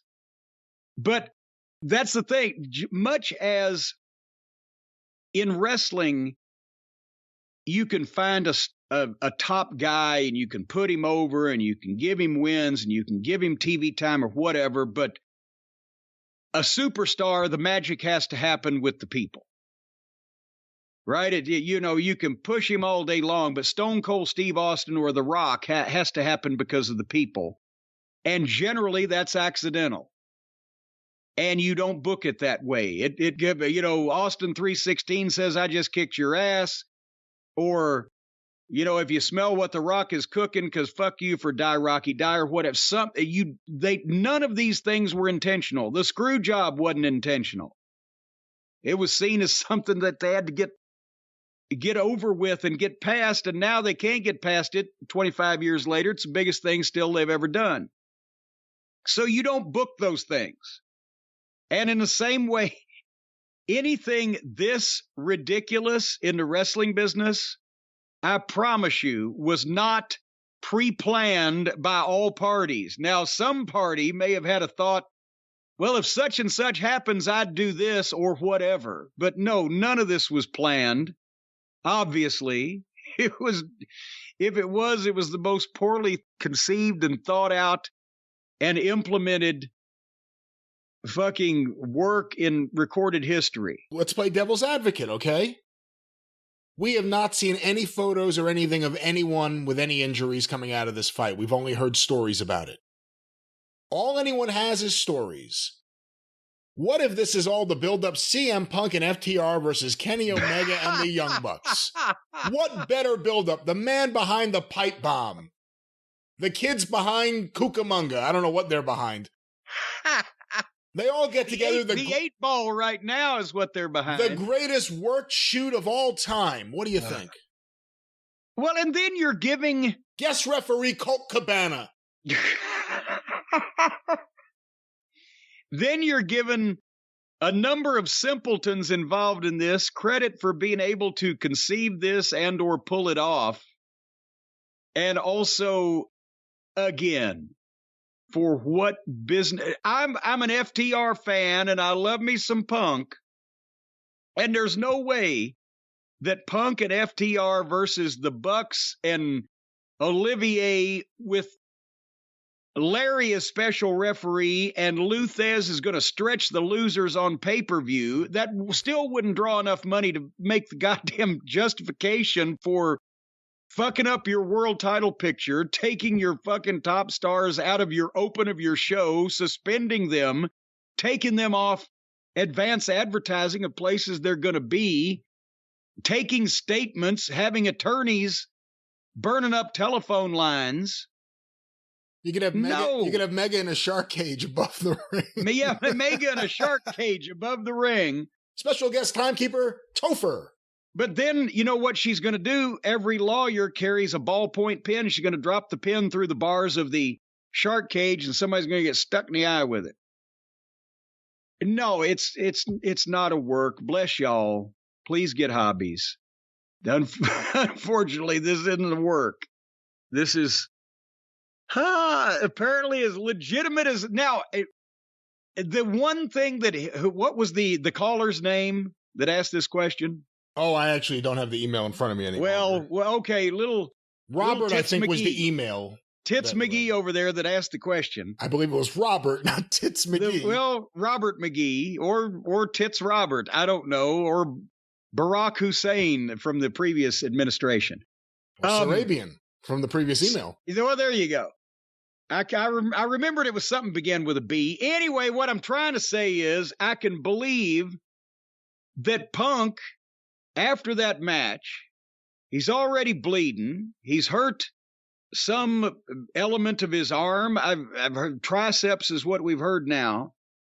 He's fucking frustrated anyway because he's just been off for an injury and he's had to suffer through sitting and listening to the whisper campaign and all the rumor mill about what he was pissed about, and his boss has done nothing about it.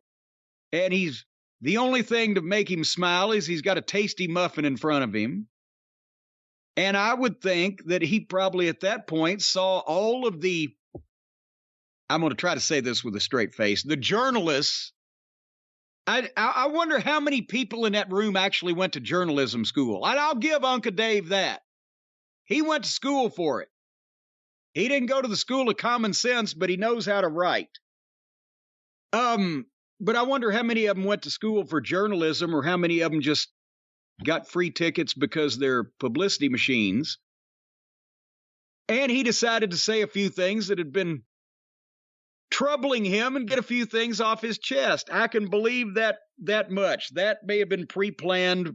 By the time he walked in there, he was like, well, I got the chance to say to all these people that have been printing all this shit from the Buckaroos camp, I got a chance to make a point here to all of them and say some things that I'm the one that's going to have to say because it's not coming from the owner and leader and manipulator of the company. So I'm going to have to do it on my own. I can believe that.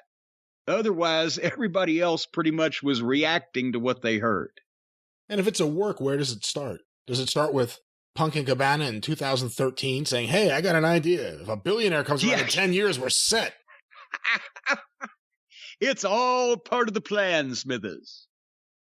All right, Jim. Well, before we get into any more of this AEW drama stuff, and there is more to talk about, more questions, let me ask you another question here. This was sent to CornyDriveThru@gmail.com for me and not public. They do not want their name read on the air. I would like to ask, as I work for a UK promotion, the World Association of Wrestling, owned and promoted by Ricky Knight, who you may know is the father of now former WWE star Paige, who several years ago Ricky Knight was telling me and a few other... Okay, now this sounds like it's worded in an unwieldy fashion, but I will, for the record, submit that, yes, I know the Knight family. Paige obviously is the most famous member, but the Knights and what's her mother's name? Saraya? They've been wrestling over there for quite some time. Let me try to put this back together into English. And again, the Queen just passed, so I can understand people being upset. Yeah, it's a tough time for everybody around the world. Several years ago, Ricky Knight told me and a few other people a story about he and his tag team partner, Jimmy Ocean, collectively known as the Superflies here in the UK, who were known for starting riots by being heels in venues all over the country. Ricky said that you contacted him and Jimmy to come work with the Rock and Roll Express for your promotion, Smoky Mountain Wrestling in the United States. Oh, boy. As the story continued, it was apparently a done deal, and at the last minute, one of them did not have a valid passport and did not make the trip and flight you apparently paid for. After being a longtime fan of pro wrestling, before becoming a wrestler, and eventually working for WAW, which I no longer do, which is why I'd like to remain anonymous, I've also been a longtime listener to both podcasts featuring yourself and Brian, so I finally decided to ask once and for all. Is it true? Or as we say in England, a load of bollocks? Well, back the truck up. I got some bollocks for you. I hate this. Folks, we don't prep these questions, and I don't want to start a blood feud with another wrestling family in the world, but no. I honestly, I don't know if in 1993 I had any idea who, and this was obviously Ricky Knight Sr., because the son wrestles currently, right? So he's, I don't know. I don't know if I in 1993 knew this family existed. And I'm not saying that to be mean. That's been quite a while ago. Paige has brought significant attention to him, but as I mentioned, I think her mother wrestled as Sweet Soraya, and that was a name that was on the British wrestling scene, but I didn't know that this guy and had his partner, and they had all these riots and a blah, blah, blah. I've never, in the entire history of Smoky Mountain Wrestling, tried to book anybody from England, not because I didn't like anybody from England, but because, well, two things. If you book somebody from England, you got to bring them to fucking Knoxville, and that's expensive. And secondly, goddamn, I had enough trouble getting one fucking Canadian work papers, much less trying to, with Lance Storm. Jericho had dual citizenship. I was not going to open up a can of peas with trying to get a visa for a guy from England. It's a great story to tell your mates on how you almost made it to something somewhere, but no. All right. Do you think a British heel tag team would have gotten over in East Tennessee? Well, yeah, actually, at that depending point on who it was. Yeah. I remember what George Barnes and Bill Dundee got over like and did here. What this guy said in 1993, okay, 18 years previously in 1975, they got an incredible amount of heat because they had a different style. They had the accents. Barnes especially did a surly interview. Dundee wasn't the big talker back then. It was Barnes. And the way they worked and the way they talked and the accents and the different look, they got immense heat and carried the territory. That was the 6 months they were here was the first 6 months that Lawler had been exiled at that point in time. And they carried the territory for the time they were here until Barnes got homesick. So point being, yes, a team from that part of the world or with a different style, cocky, arrogant heels that could talk, could have got over in East Tennessee. I don't know if that's these guys because I've still yet to this day seen them. So there you go. All right, Jim, our next question sent to CornyDriveThru@gmail.com from Rob in Cleveland. Ohio or Tennessee? It does not specify here. I am currently listening to your review of A&E's biography of the first WrestleMania. I was wondering what would have happened if Vince's gamble failed and WWF did go under. Who would have filled the vacuum in the New York Northeast market? What would have been Crockett and Watts' next move? Where would have Vince ended up? So there's a lot of different ways that we could just go start with the very basic one. What if WrestleMania didn't work? What happens next immediately? Well, it's interesting because nobody knows how far Vince was extended. I mean, and the story has always been, well, I bankrolled everything on WrestleMania, and Stephanie said that he had mortgaged everything her parents owned was the way that she said it. And, here's the thing. Even if WrestleMania failed, he was still the owner and operator of the largest wrestling territory in the country, and the towns were still doing well. They were going to Boston Garden and doing 10, 12,000 people or 15,000 or whatever. Philadelphia. He would have cut down, obviously, or eliminated the idea of national expansion because especially he didn't do well in Texas for years or the Carolinas. We've talked about it. Tennessee, the places with strong territories. He didn't do well in some other places out in the Midwest and West, at some points just because he wasn't established out there yet. But he had all the Northeast markets. He had Los Angeles that was doing well. So I don't think it's an all or nothing.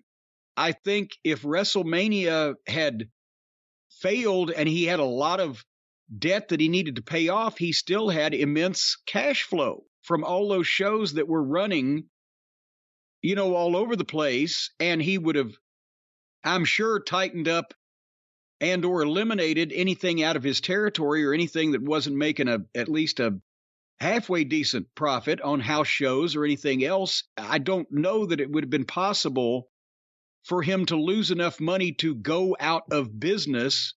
When, Brian, you're more financially minded than I am, but when you've got a company that's doing that kind of cash flow and selling that kind of tickets just at its regular shows, not a pay-per-view or WrestleMania or extravaganza, and you're as smart and or crafty as Vince, you mean to tell me if you lose $5 million one day and you've still got that company operating, you can't make that cash flow last until you can figure out another way out of it? You're about to be on NBC. That was in the works already around this period of time. Action figures are in the works around this period of time, new revenue flow. You got lots of merchandise, even if it completely bombed, even if it only did good in a few markets. First thing you would do is cut down on shows. We talked about the other day, he was running 4 shows. He had the biggest roster of all time because he was just taking everyone he could. That would probably stop. And then you'd have a real interesting thing where you had a ton of unemployed wrestlers all at once in 1985. Yeah. But I think he would have been able to Which may have saved business. some of the secondary territories. That kind of talent getting free all at the same time may have saved some of the secondary territories. I guess that's one of the big things right there. If WrestleMania bombs, I don't know if Vince just goes away and New York is up for grabs, or if it just means it levels the playing field for a little bit longer. Yeah. And somebody also I saw on Twitter, and maybe we did just gloss over this. We assume that everybody knows everything. But you know what happens when you assume, Brian? You make an ass out of you and me. Somebody said, well, what was the $1 million from Inoki? Because we mentioned that on the, not only had Vince gotten $1 million payment from Crockett for the TBS time slot that he was able to sell before he got forced out of it because the TBS fans had, rejected WWF wrestling, and he had made a deal with Turner to produce the program as they always did in their studio, which he wasn't doing. So they wanted him off, so he sold it to Crockett for $1 million. But somewhere around the same time frame is when he renewed his talent booking arrangement with Antonio Inoki, because Baba's company, All Japan, had traditionally always had the not only the best pick of American wrestlers, but all of the NWA and really AWA guys locked up. If they went to Japan, AWA they went to Baba. After IWE went out of business, AWA. Yeah, and what was that? Was that 1980? By 1980. 79, 80. Yeah. Yeah, so this time period, because that's what it was. There were 3 promotions for the newer, younger listeners, for you babies out there. There were 3 promotions during most of the 70s in Japan. All Japan with Giant Baba, who had the Funks as their American bookers and generally got all the NWA talent because of Baba's relationships previously with all the NWA promoters. Inoki, who got the WWF talent because it was the highest profile American talent that was not obviously affiliated or contracted with the NWA. And sometimes there was movement back and forth. The IWE, International Wrestling Enterprises, was the 3rd promotion, and they had a deal with Gagne to send AWA talent until, Brian, as you said, they went out of business, and then Baba picked up the AWA guys also. But that's the point. Inoki also used luchadors from Mexico. He used the English and the British wrestlers and Germans because he only had mostly WWF guys to pick from. But he renewed his booking agreement, talent booking agreement with Vince Jr. right before WrestleMania, and that was $1 million that Vince took in order to finance the big show. Primarily to have access to Hogan and Andre as well as others, but primarily Hogan and Andre. And that's actually just to tie it into the wrestling war going on and Hogan jumping in 83 to the WWF. That was another issue between him and Vern. Hogan had a deal to go to New Japan, and everyone else in the AWA, for the most part, would go to Baba. And I think Vern wanted to take control of Hogan's Japan bookings if he was going to make him the world champion. And Hogan was not going to let Vern get anywhere near his Japanese bookings. Because Hulkamania was alive and well in Japan before it started over here. He was already over. They loved his ass. And I get that's kind of tit for tat type of thing. Bruno, all those years that Bruno Sammartino was the WWF champion, even when Vince Sr. had arrangements with Inoki, Bruno would never go to Japan for Inoki because of his personal loyalty to Giant Baba, who they'd worked together in the early 60s when they were both starting out. And so Bruno, whenever he went to Japan, and it wasn't often, he didn't need to go. But when he did, it was for Baba. And so now Hogan comes along, and it's in the opposite direction. Is someone banging on your side or on my side? Yeah, no, that my faux beams are going in. You remember those faux beams? I remember you telling me about the faux beams. Yeah. Well, they're faux me, and I'm getting them. All right, did we answer that question? I don't know. I think so. I heard knocking. I didn't know if that meant that's the end. End the segment. Knocking, but you can't come in. I hear you knocking, but you can't It's come keep on knocking, not I hear you knocking. Keep on knocking. I don't know. I don't think it is. It is. It's Little Richard. It certainly is. Well, I disagree with you there. What is your disagreement exactly? I say, I hear you knocking, but you can't come in. No, you certainly say that. I agree with that. That's just not the song or any recorded version of it. It's a song if I'm singing it. I've got a song I want to sing. Paul Jones, not Billy Paul, but Paul Jones tried to hop on the bandwagon of doing shoot interviews one day. Me and Paul, he was doing them where it would mean something to the regular fans and it would mean something else to the smart fans, but it would mean something one way or the other. And it was kind of an art to doing that. And Paul Jones decided to jump in one day. And I don't know nobody knew what he was talking about, but part of it was, I've got a song I want to sing and I'm going to sing it. And it was funnier when he did it. What was the question? I don't think we had a question. We didn't get to a question yet. Yes. Okay. Who's running this show? I thought I was, but then you just questioned it. Well, keep running it then. Jim, before we get to any of the drama, I keep saying that because I'm trying to avoid all the drama. Did you see any of the drama-driven reviews that have been left for Mindy's Bakery in Chicago? Of course, notorious or famous, I guess they didn't do anything wrong, famous for their involvement in the CM Punk incident. But baking some tasty muffins. Tasty muffins for the whole family, whether it's you or it's your wife or it's your werewolf dog, Larry Talbot. They make fine, tasty baked goods. Now, there are various reviews here. Now, some of them are obviously from CM Punk fans. Some of them are clearly from Young Bucks fans. I'll read you some of them, get your thoughts on them. You like a good insult? I do, and here's the thing: the folks at Mindy's Bakery and a good tasty muffin. They've never got this much publicity before. I'm thinking that hopefully they're up on things, or elsewise they'll wonder about some of these comments. But yes, these are comments being left on the website or on the Facebook or what is it of Mindy's Bakery. This appears. I actually don't know where the hell these are from. They may be from Yelp or something. But let's go through some of these. I would punch a guy for one of their muffins. The worst MMA fighter of all time recommended this place, and to my delight, it was great. Mindy's Bakery is truly best in the world. Oh. Great for my old great for my old unathletic body. Hey, if I'm grumpy, brittle, and narcissistic, if a grumpy, brittle, and narcissistic old man who have physically assaulted his higher-ups based off rumors he made up in his own head is able to get actually like something other than himself, then it must be really good. Give this place a try.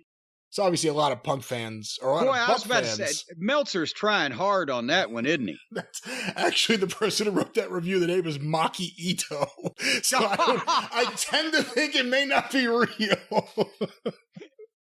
I'm hurt. I'm old. I'm tired. And I work with fucking children. But Mindy's Bakery brightens my day every day. It's so good I threw a chair at one of my coworkers. Try this place. You won't be disappointed. Let me see a few more. My favorite cake to eat when telling off the EVPs of my company. This next one says, I share a joint bank account with my mother, and we spend the majority of our earnings here on muffins and pastry. Gets us through the headache of working with children every day. Look in my eyes. What do you see? Muffins from Mindy's Bakery. Any thoughts on some of these early ones? Because I know we have a lot of them here, but what are your thoughts? I'm wondering if, the cult of meat with extra cheese has now gone carb heavy, and we're going to the muffins. Look in my eyes. What do you see? A Mindy's muffin with extra cheese. It doesn't have the same ring. I guess not. I'm trying to. There's so many of these that have been sent in. Do you think they actually got any sales? That's the question. They're getting attention. They're getting feedback. They're getting bullshit reviews from Maki Ito. But are they actually getting sales? Well, one would hope so. But at the same time, a lot of these people are probably from around the world, different places. They're not there in Chicagoland themselves. They're not right there on the spot. But I'm thinking and hoping that the fine folks there in Chi-Town will still support Mindy's Bakery. They had nothing to do with this. They bear no responsibility, no matter whose side you're on. They're just providing the Chicagoland area with tasty baked goods that everybody can enjoy. And then suddenly something like this happens. There's one SOB in every crowd's got to be a smartass. We have a few more comments here. I watched a wrestler at a press conference absolutely scarfing down one of Mindy's muffins while losing his mind. Keep in mind, he is straight edge, but it made him flip out, so I thought to myself, what could be in those muffins? So I begged my mom to let me withdraw some money from our joint bank account, ran down there, and had a few muffins. Suddenly, I felt rage bubbling up inside of me. I was screaming about how much I hate my coworkers, how they're all empty-headed dumb fucks, how I haven't been friends with Scotty Colton since 2014, how I'm a grown man, and it's no one's business. I'm cranky, I'm hurt, I have to work with kids. Good muffins, though. There's another review. I would have given them 6 stars if they were in the Tokyo Dome. The best pastries to enjoy before important meetings with the EVPs. A lot of people jumping on this. Even though I have a joint bank account with my mother, I go to this place every day, except, of course, Monday and Tuesday. I have every receipt. I have every invoice. My buddy Ace visited here after failing to eat Kenneth Omega. Awesome muffins. Sometimes wrestling fans can be funny. What do you think of all this? Well, actually, muffins can be good for your digestion. There's some roughage involved in there. It makes you poop better. I think that's important, especially as we get older. Hopefully, Larry had a bite of that muffin as well, so he could have an enjoyable poop, a little cleanse there. I think we all ought to support Mindy's Bakery in this tragic time. Well, of course, Mindy's Bakery is in Chicago, and they're closed on various days, as Punk mentioned in that press conference. But some people may want something else. They may want something that's keto-friendly, something that's healthy, something that's easy to get because it'll be shipped right to your door. And of course, Jim, we're talking about our favorite cereal, Magic Spoon. That's right, and you don't even need to have a joint bank account with your mother in order to purchase this Magic Spoon because, folks, again, we've got to stay healthy.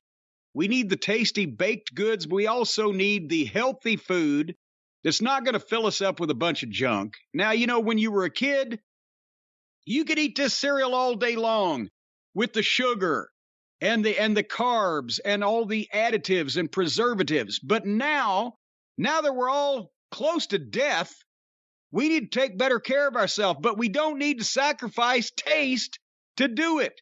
That's where Magic Spoon comes in because it's got the sweet, the crunchy texture, the taste that you love of all your favorite cereals from childhood, but it's healthy.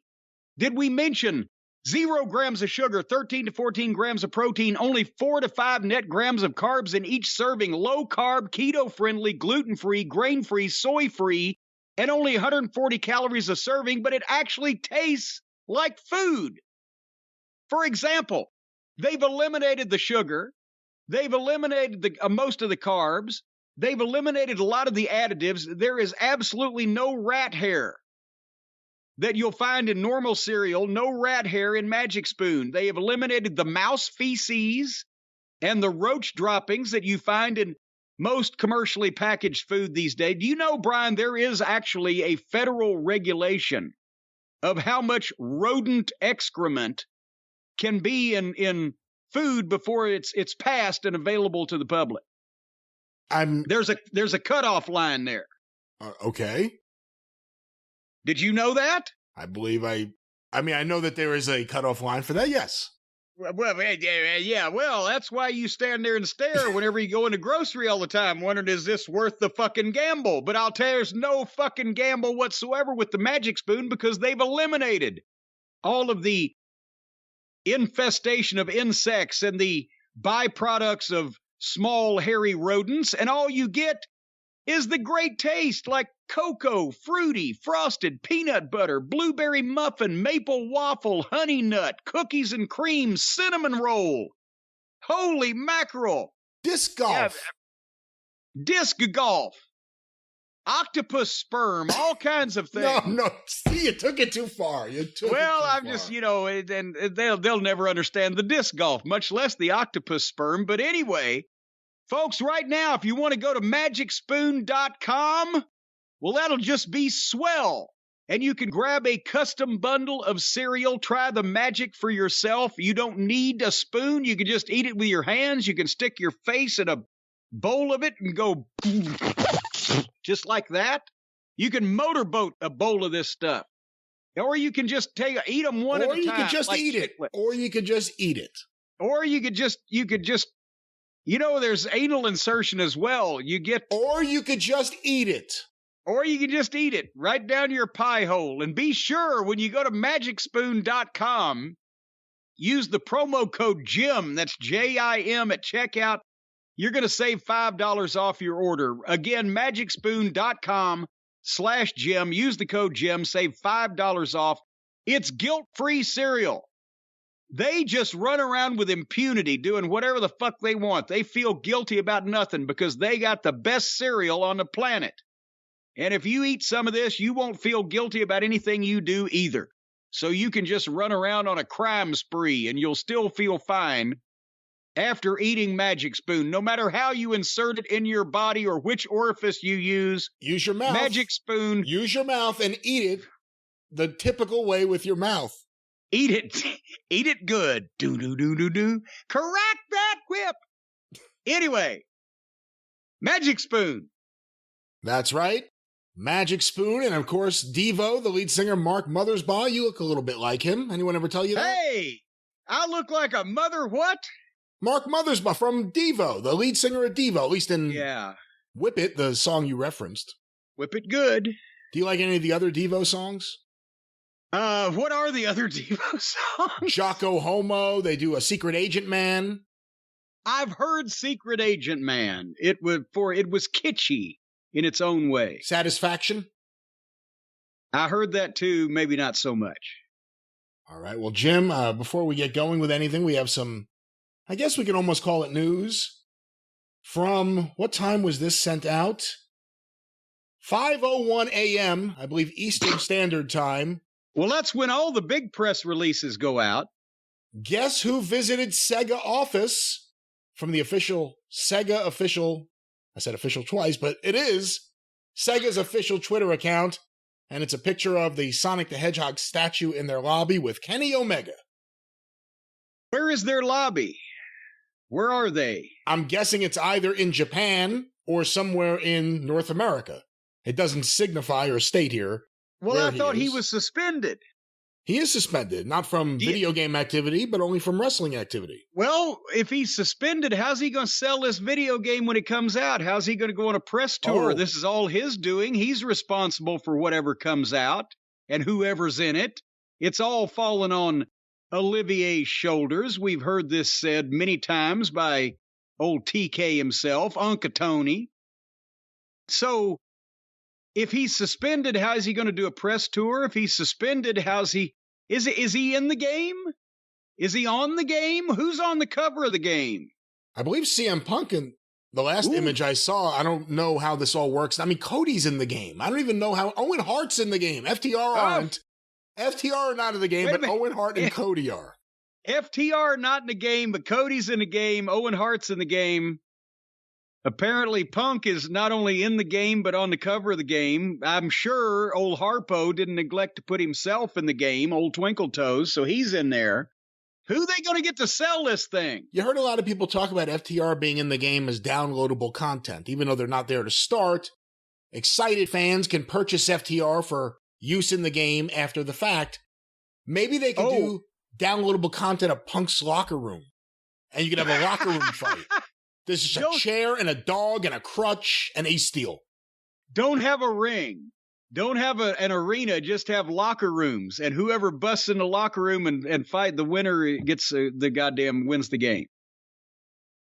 I don't know. And downloadable characters or content or whatever you just said, are the royalty checks the same size? Well, here's a question for you. If he's at Sega, if this really was from yesterday or this morning, I have a feeling he's suspended, so he's tucked his tail between his legs. And, you know, I will give it to Kenny's parents. They did try to do everything they could do about that tail. But he's tucked his tail between his legs, and he's run off to Japan where 16 people think he's a great fucking guy. Well, here's the question. He's posing for this photo. Sega's tweeting it out. Kenny has a sticker on his shirt that says press. So I don't know exactly what he's there as being a part of or what this function is, but if he's suspended, that doesn't just mean he's suspended from wrestling activity. That means he's suspended as an executive vice president. If he's doing anything related to that AEW video game while he's there, he's violating the suspension, isn't he? Well, one would think. If he was just some video game mark that just wandered into their headquarters like wrestling fans wander into Titan Tower, that might be one thing. But if he's got a press thing on and he is meeting with or associating with the people that are doing the AEW video game of which he's in charge of, then that kind of sounds like work to me. It sounds like business, even if it's monkey business. It is something to say that all this drama happens and Kenny Omega flees to a video game company in Japan. It's his safe space. Isn't that what the kids call it? He feels safe there. I guess so. In the video game world with the video game characters that he relates to better than normal fucking human beings. Well, why don't we talk about it a little further, and let's talk about it seriously. So Kenny Omega, based on this, is in Japan, visiting Sega at a minimum. He's an executive vice president. He's suspended. The Young Bucks are executive vice presidents. They're suspended. CM Punk's the biggest star in the company. As of this moment, he's at least suspended. And I believe the same with Ace Steel and various other participants. There's an investigation going on. We don't know what that investigation truly is. If we're going with the idea there's only one investigation, we don't know what that investigation truly is. Is it just about what happened in the room that night? And can it be just about that, or is it about everything that led up to that, which includes the behavior of the executive vice presidents, in which case Kenny Omega may be staying in Japan? I don't know. But what do you think about this investigation? What we know so far, what we don't know, and again, what could it be? It has to be more than just a fight, right? It has to go back to previous things into what led them to walking down the hall and everything else. Well, if this was Vince McMahon, he'd say, well, you can't make a decision in a vacuum, pal. You need all the information. You need to know what led everybody to that point, what caused them to have a certain frame of mind, what caused friction to be bubbling over, and steps along the way of where it either could have been alleviated or it was magnified. And who's done what to who from the feuding camps. And as well, you said, is there only one investigation? Well, there's going to be more than one investigation, because at some point the investigation is going to find something about somebody that they don't like and don't agree with, and then they're going to want to conduct their own investigation of the investigation. But at minimum, yes, you have to go back and say, okay, yes, CM Punk said these things at the media scrum. Why did he say these things out in public at the media scrum? What led to that? What issues has he been having that he felt this was the way to settle things? And then for the invited guests to the locker room, why did anywhere from 3 to 6 of them, as best we can determine, barge into the locker room instead of waiting for the owner of the company, since they were his subordinates?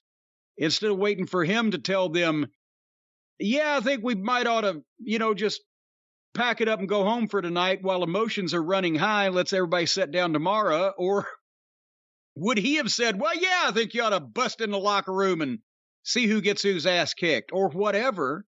But they didn't do that. They didn't wait. Why didn't they wait? What's their issue? Let's get it all out in the open. So, yes, the investigation has to go back to what's been going on that we know of for at least the last several months between the Buckaroos and CM Punk and anyone associated with him or sympathetic to his side of the story. Because that's the side that hadn't been saying anything. The first we heard from the Punk side was when Punk did the media scrum, right? Has there been any shoot interviews from anybody associated with Punk? Has there been any veiled references? Besides when Punk responds to things like he did to Adam Page's interview when he did it a few weeks ago, or when he references something somebody else has done. And that's only been recent because nobody else was bothering to put out his side of the story. Well, there's a difference, too, between bothering to put out his side of the story and getting his side of the story. You also do have to, it's tit for tat.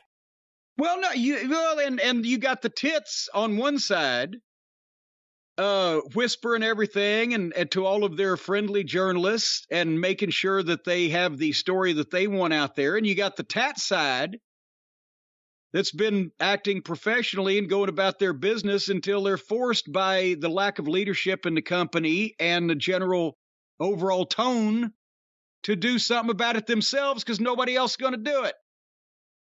So you got the tit side and you got the tat side. So this investigation, if it's going... have you ever noticed there's a lot more tits than there are tats in the world today? And not anymore. Everyone has a tat nowadays, it seems like. It used to be you had to be a tough guy or a sailor or something to have a tattoo. And then it became the punk rockers embraced it. And then a lot of skinny white wimps saw Henry Rollins like, I wish I was like that. And then they got tattoos. And then Axl Rose influenced a whole nother crew of people. And then they got tattoos. But there's still more tits in the world, because you know what another word for tit is, don't you? What's boob. That? And there's a lot more boobs in the world than there are tats. All right, and there's certainly tit willows. And before we get stuck in the willows here, why don't we get back to the question I was asking you, which is about this investigation. if the investigation is about what happened in that room, like we said before, it can't be limited to just what happened there. It has to be what caused it. I have a very difficult time. There's a few people I think have to be fired. And it may not be the people everyone else thinks, but again, if it's all about the general behavior leading into this, I think Ace Steel's done, just because I don't know how you bring him back after this. I think Kenny Omega may have an issue. I think you should make Ace Steel the chairman. You can't steal. Is Sean Spears still there? Does Sean Spears still work there? Oh, boy, there's a name from the past. See, that gimmick's free, available, and open.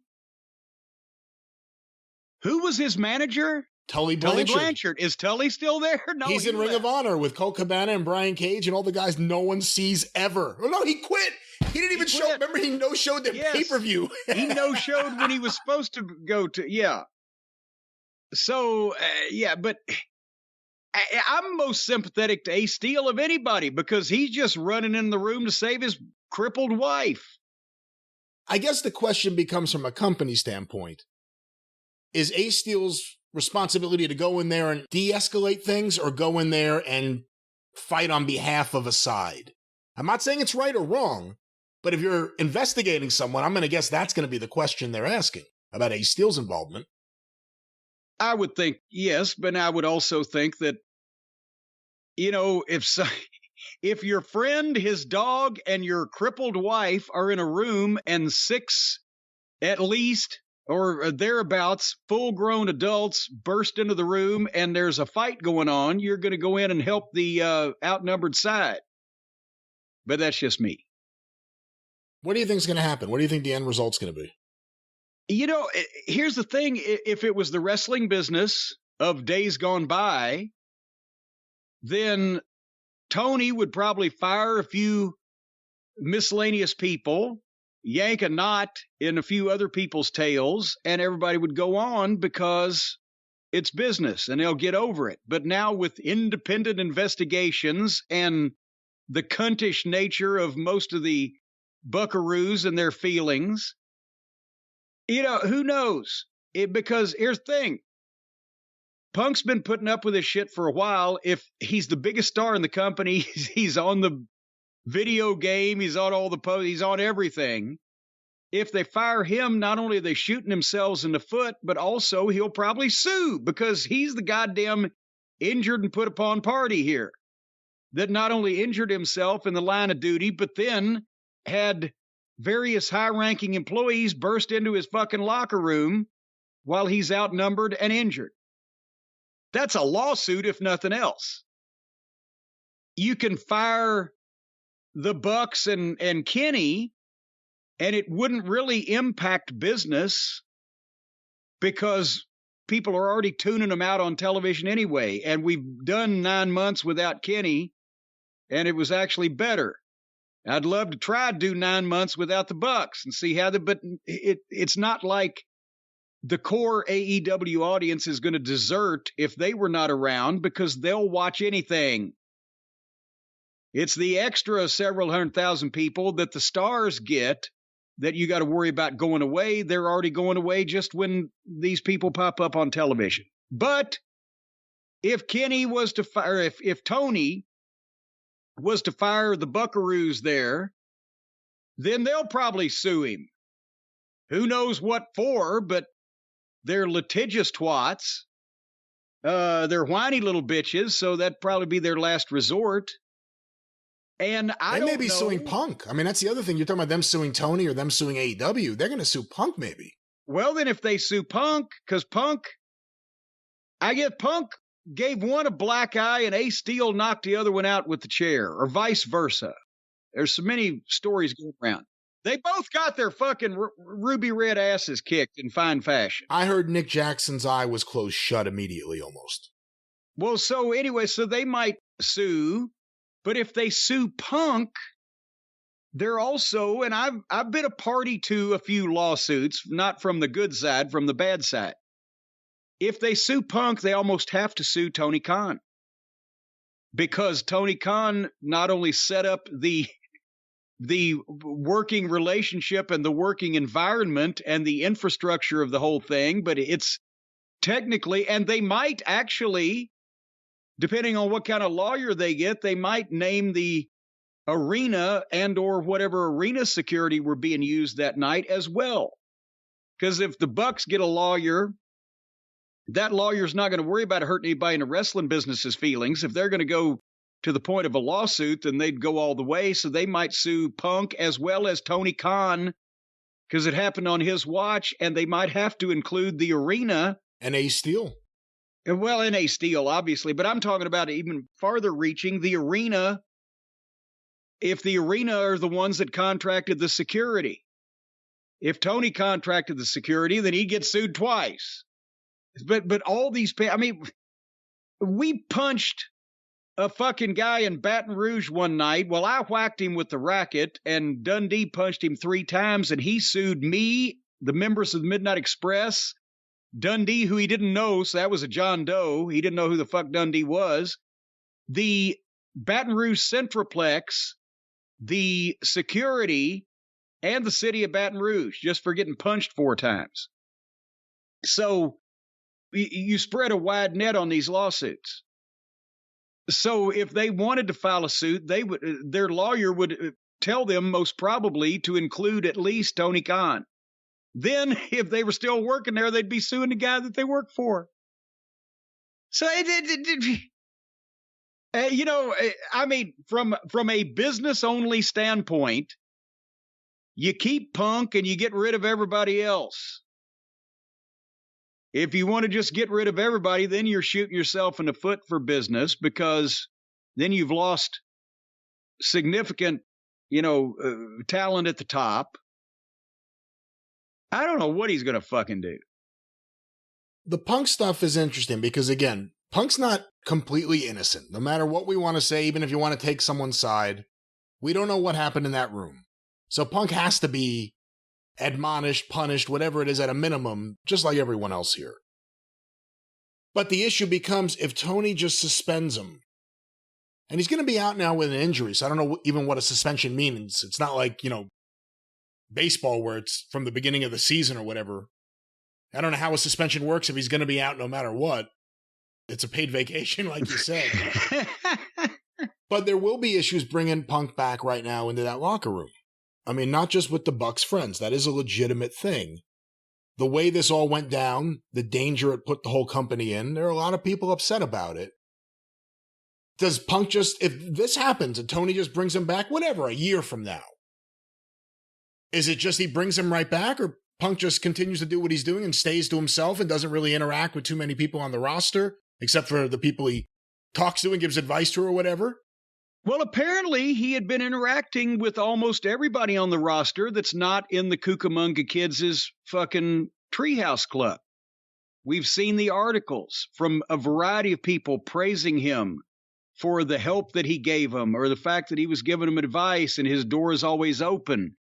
Now, again, they may not appreciate, or they could have done without this happening, because now they're shitting themselves. Oh my God, the company I'm working for may be falling apart. But otherwise than that, Punk has not done anything to dissuade those people's positive opinion of him in the locker room, just as he hasn't done anything to help the negative opinion of him that the Bucks camp has, which is what started the rumor campaign and the blah, blah, blah. And well, now the whole thing with Fish is coming out. And now that makes a little more sense when they had that awkward match on TV several months back, that didn't seem like it came together like it should. And it also, there was some miscommunication, we thought, because he kicked out right at the finish. Almost kicked out on the finish. Come to find out, he did kick out on the finish. Because now we find out that Bobby Fish is a God friend of the Bucks. They're God-fearing family men. And also Bobby Fish is apparently a right-wing religious fanatic, because he just admitted in public that he gave money to that lunatic referee Drake Wirtz in Florida to stop the child molesters that are apparently on every corner, according to these people. So he fits in with the ideology that the Bucks and their camp possess. So was that, and then Fish goes into, well, my MMA is so much better than Punk's because he got his ass kicked.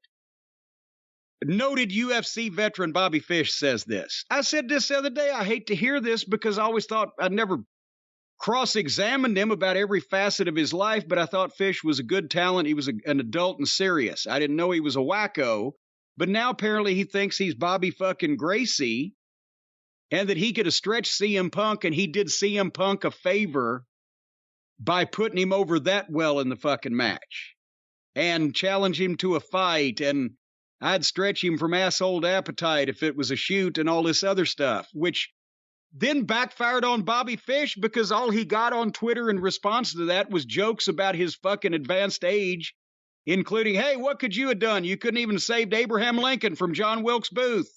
But this goes to my question earlier about the investigation and how far it looks back. I got to look to see when that Bobby Fish match was. It may have been at the end of last year, after Bobby Fish first came in. If Bobby Fish worked with Punk and now he's admitting he was purposely difficult, and we could see it, and it was noticeable at the time, although because Punk was kind of going through a phase where he would struggle in his matches, you didn't know what, you didn't realize. We thought he was working the I'm rusty because I just came back deal, and not the this prick won't work with me deal. Yeah, not this guy's not giving me anything and I'm trying to be a professional, and then he kicks out on the 3 of the pin. If that happened then, how does that not tie into all this? Bobby Fish's best friends, not best friends, I won't say that, but he's all in the Bucks camp. I mean, he's defending them. I mean, how is that not part of this whole thing? If the whole thing is that the Bucks and their friends have been waiting to get Punk, have had a chapped ass that CM Punk was around since the beginning because it took attention off of them, and they were seeing that somebody was going to elevate people outside of their little fucking social circle and their little clique. So again, the investigation I would think would have to take that in.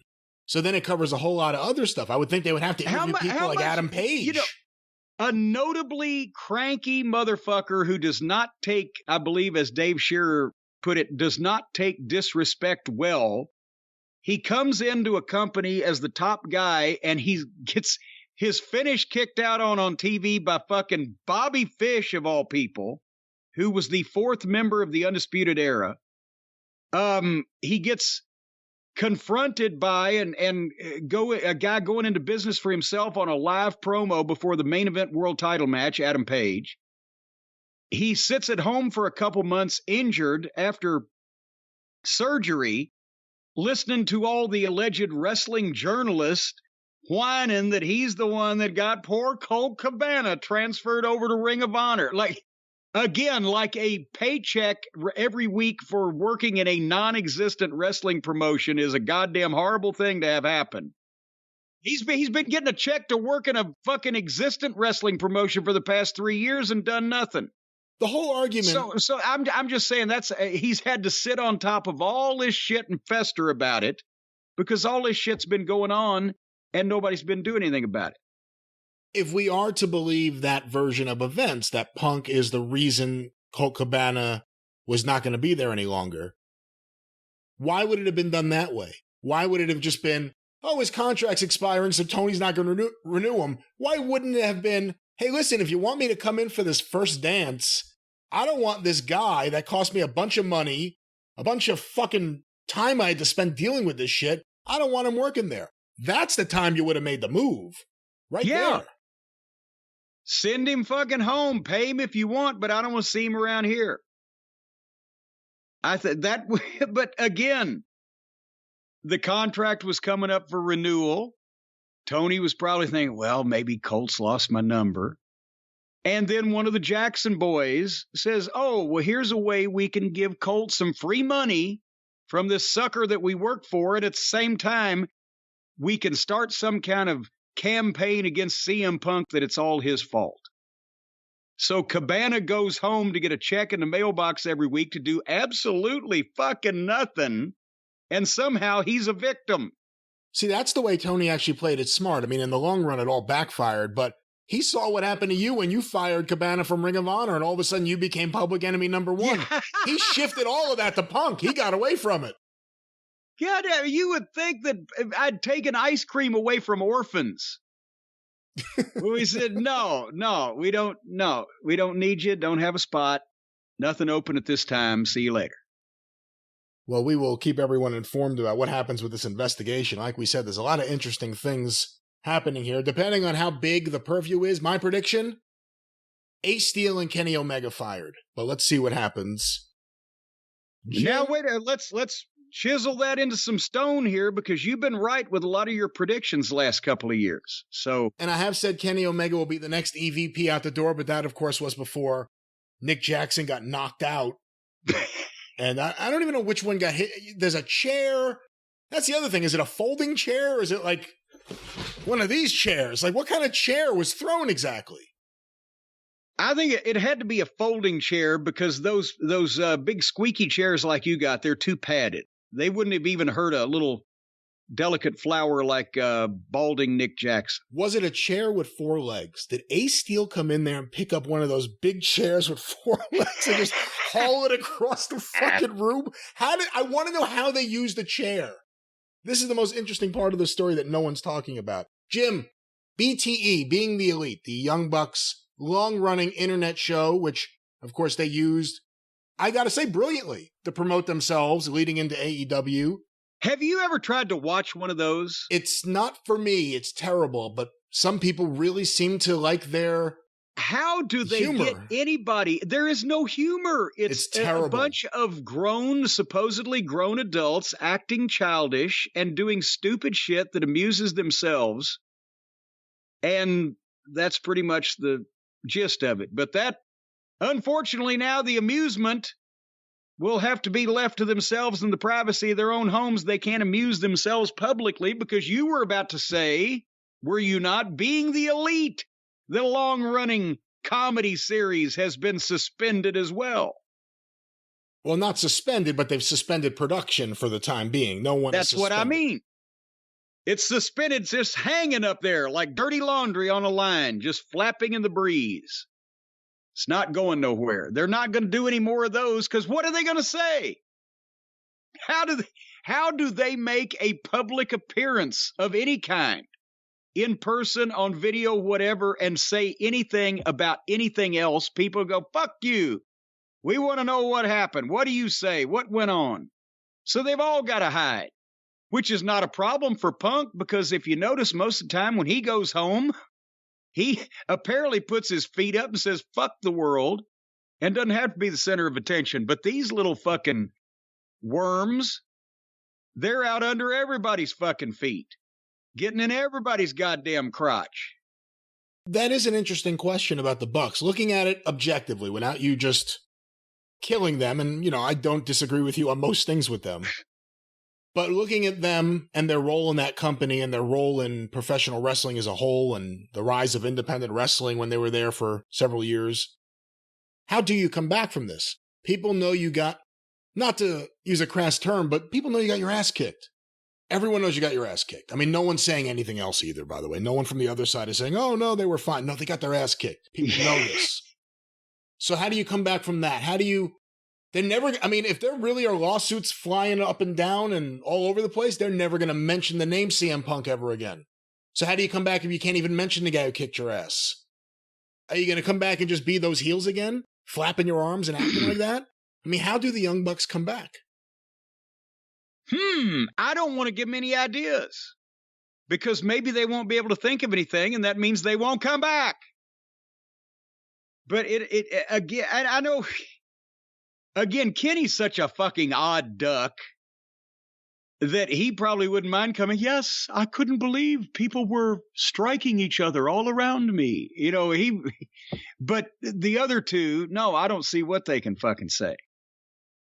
And Punk can come out and say, you know, anytime he shows back up in public, well, where were we before I got so rudely interrupted? Because he can carry that off, and his fans are going to fucking die laughing. They ain't going to give a shit. the buckaroos out there, I guess they're going to go, oh, it was so mean. It was so mean of Punk to beat up Matt and Nick. He should have to go to bed without his Pop-Tarts. But otherwise, I don't see what part of the they thing can is, say. Part of the thing is everything you've said about them regarding this has been true. And that these are two guys that have never been in a fight. Maybe they've had a little tussle here and there, but they've never really been in a fight. So I don't think they, in their head, expect to encounter a fight, maybe. I don't think these guys know. You talked about the difference in wrestlers, how wrestlers today are one thing or another. It's true with them. They're not fighters. These are guys performing athletic wrestling moves, and that's part of their issue. They want to be accepted as just doing that. Because some people are going to, Cornette, there's a lot of people in the yes, there's a lot of people in the wrestling business that aren't shooters or tough guys or whatever. But that doesn't. The Young Bucks have never been in the wrestling business. They're not old enough to have been in the wrestling business. It ceased to exist about the time that they popped up. If the wrestling business still existed when the Young Bucks popped up, they wouldn't have been in it. And in the wrestling business, what happened is entirely predictable. A guy says, you got a problem, come in my locker room and see me. They showed up. That means they had a problem, and that's what they were there for, and they got beat to the fucking punch. It's not goddamn surprising. That's the wrestling business. Where the complicated part comes in is that, number one, as we mentioned, the majority of them in the invading group were executive vice presidents instead of just wrestlers. And secondly, they probably were astonished because they've probably never seen anybody get in a fight in a locker room before, especially themselves. And they were astonished that something like that could happen because they've never been in the wrestling business. But for anybody who's actually been in the wrestling business, they were about as surprised that could happen as they're surprised that somebody might fucking speed on the interstate. Oh, golly. How do you think that changes someone, though? Again, take your feelings for them out of it. But they've been there since the beginning. The company launched with them. They've been a part of the branding. The company's All Elite Wrestling for a reason.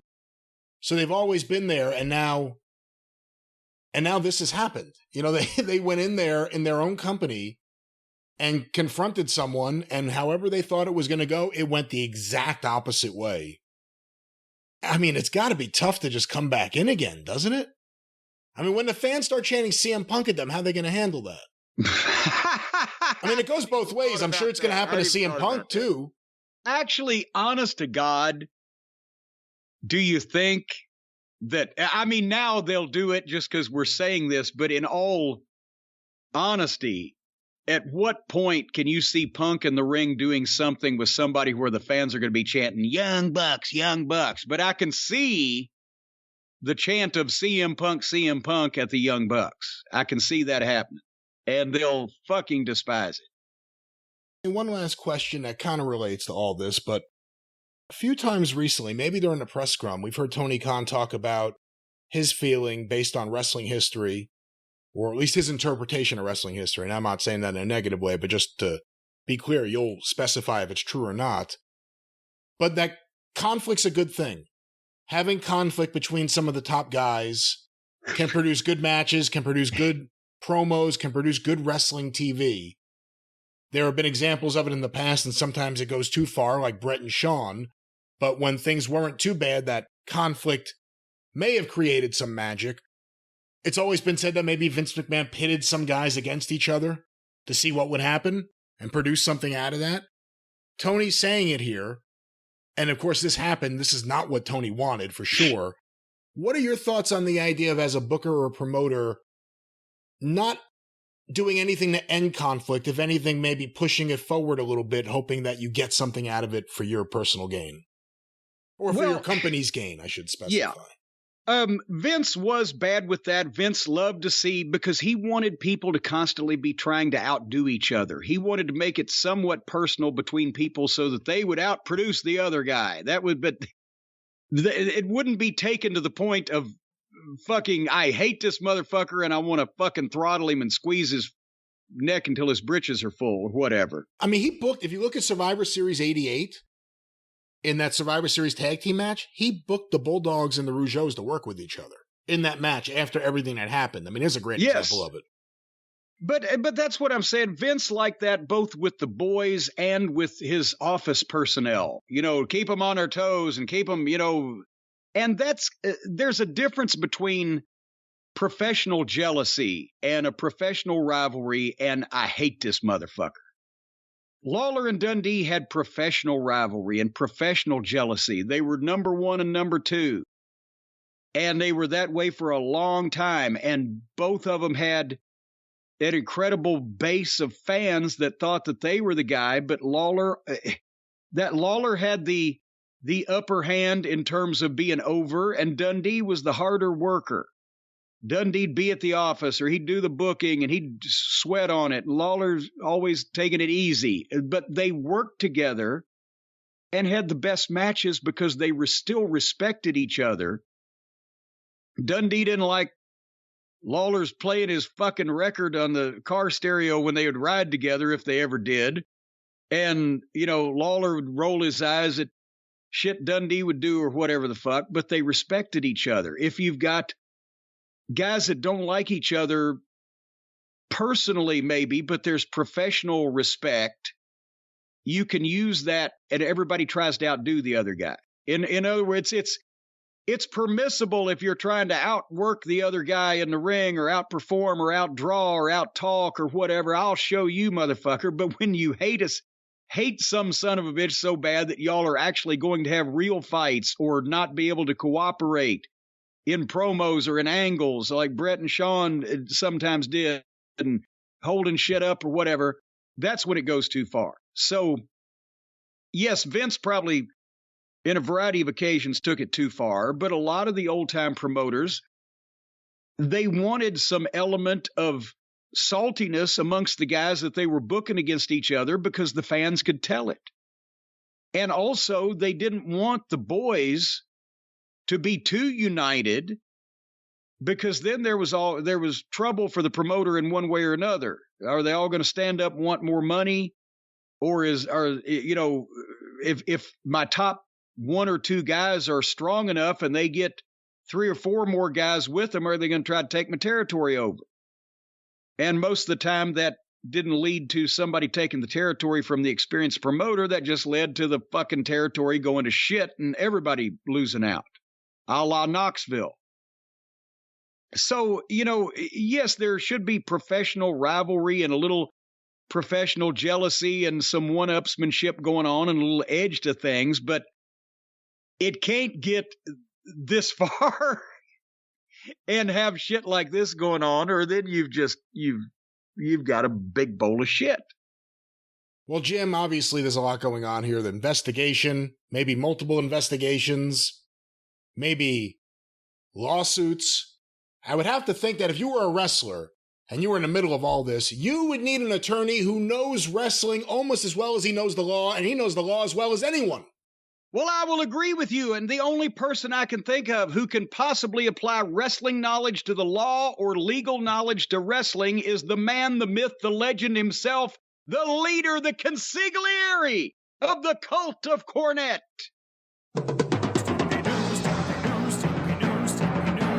Call Stephen P. News.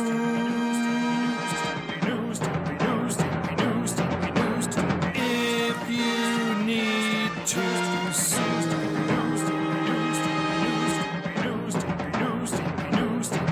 An outlaw mud show or two. Still to the rest.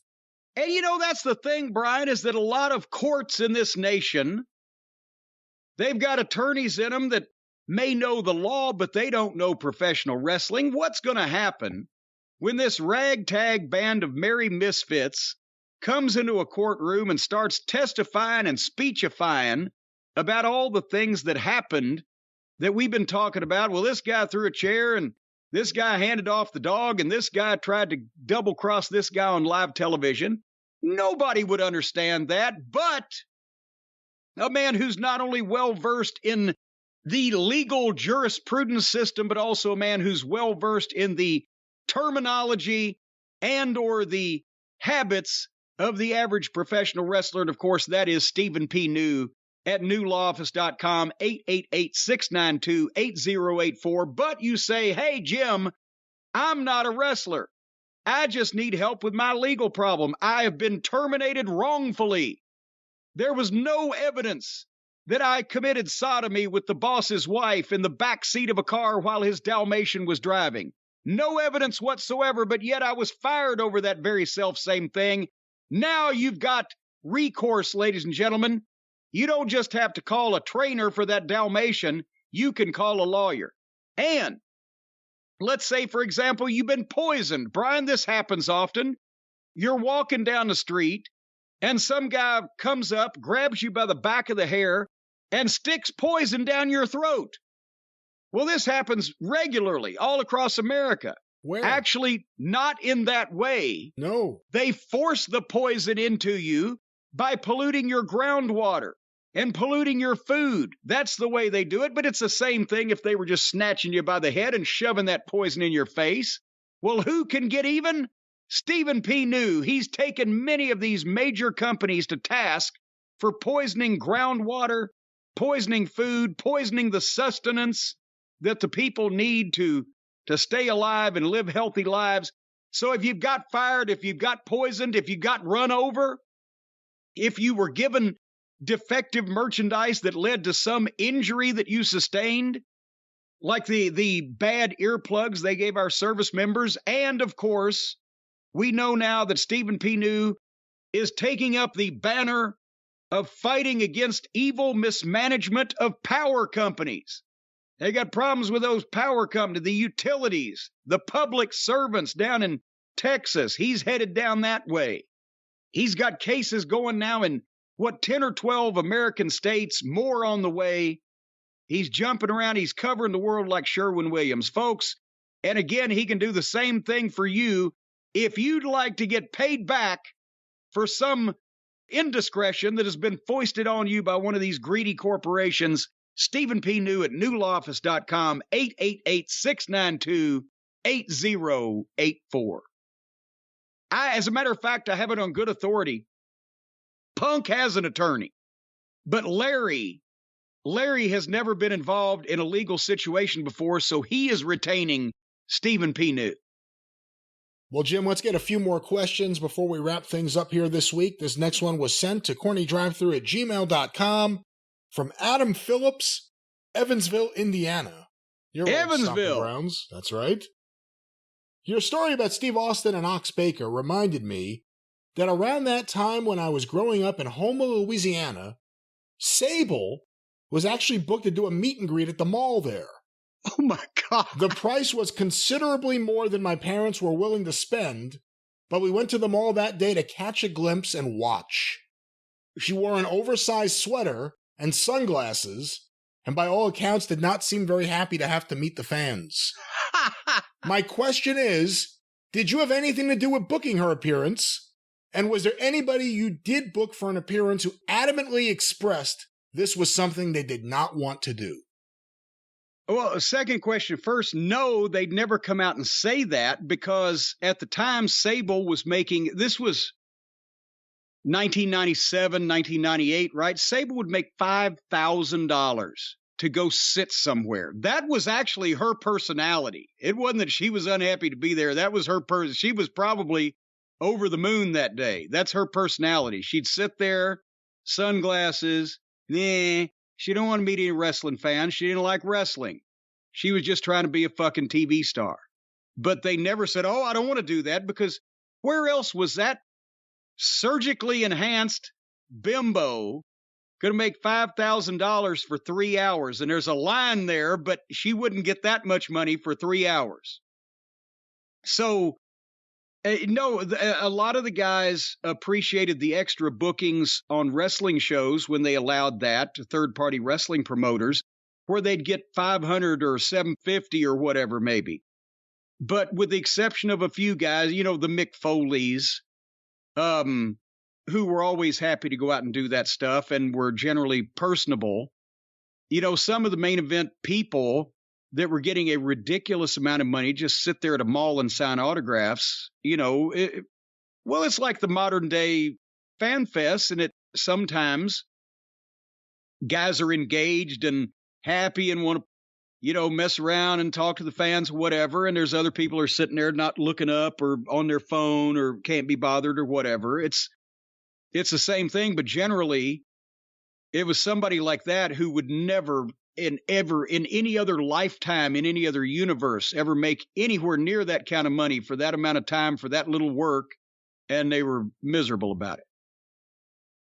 They were doing somebody a favor to go to the mall. But I laughed at Homa because I don't remember ever booking anybody in Homa. If somebody had said, hey, send somebody to Homa, I would have sent somebody that I didn't like.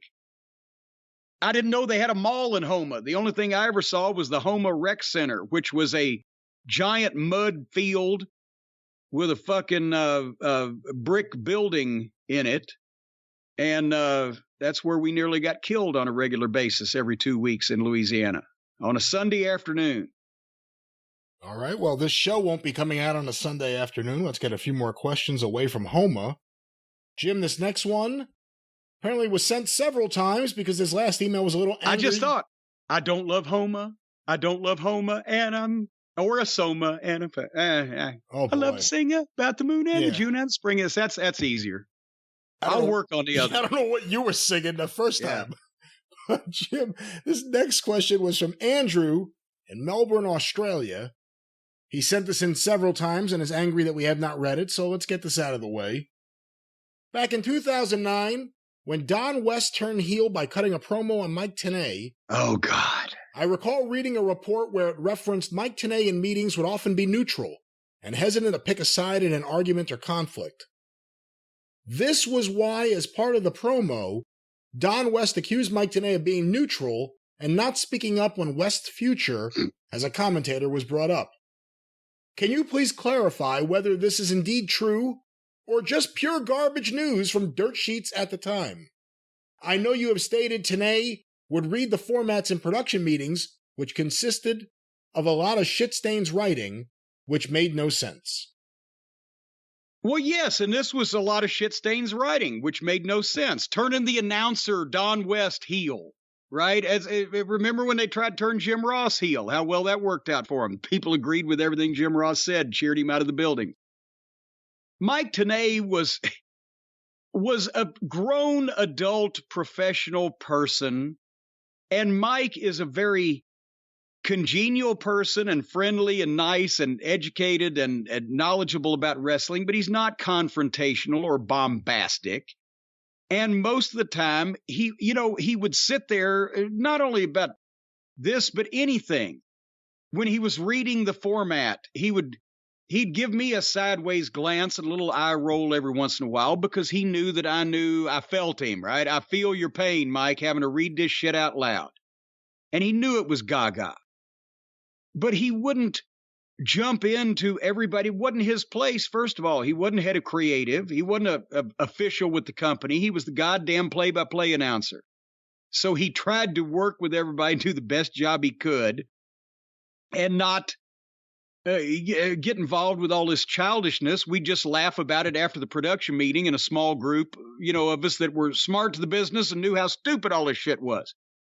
But no, out of that, Shitstain wanted to somehow turn Don West heel. I mean, this shit went back and forth so much, I can't remember one foot in front of the other on this thing, but it was centering around he was mad at Mike because at one point they were going to move Don, I think, out of announcing and do something else. And then they changed their mind or they put him back or whatever. So, well, here's a way for Don to be mad at Mike. You didn't try to help me when they tried to. It was airing not even real dirty laundry, but they're trying to air backstage manufactured dirty laundry to make this a worked shoot thing to turn the goddamn color announcer heel. And it didn't make sense for him to be heel anyway. It was just more of fucking idiots, goddamn diarrhea on a page. And there was never any issue between Mike Tenay and Don West or between anybody. It's shit stains constant. Oh, let's make them believe this is real. And in doing so, they say a bunch of shit that makes the rest of the program sound phony as a football bat. So that's what all that was. You've got a guy with 100 million bad ideas and 3 good ones hidden in there somewhere, and he just blurts it all out like diarrhea on a plate. And then you can't see the good for all the shit on top of it. That's basically what happened. All right, basically that's the answer to that question. All right, Jim, well, before we wrap things up, what are you looking forward to seeing on TV this week? We have Dynamite, we have SmackDown. What are we going to be watching? What are we not going to be watching? Again, the WWF programs, I know they're trying to make some strides. They brought some talent back.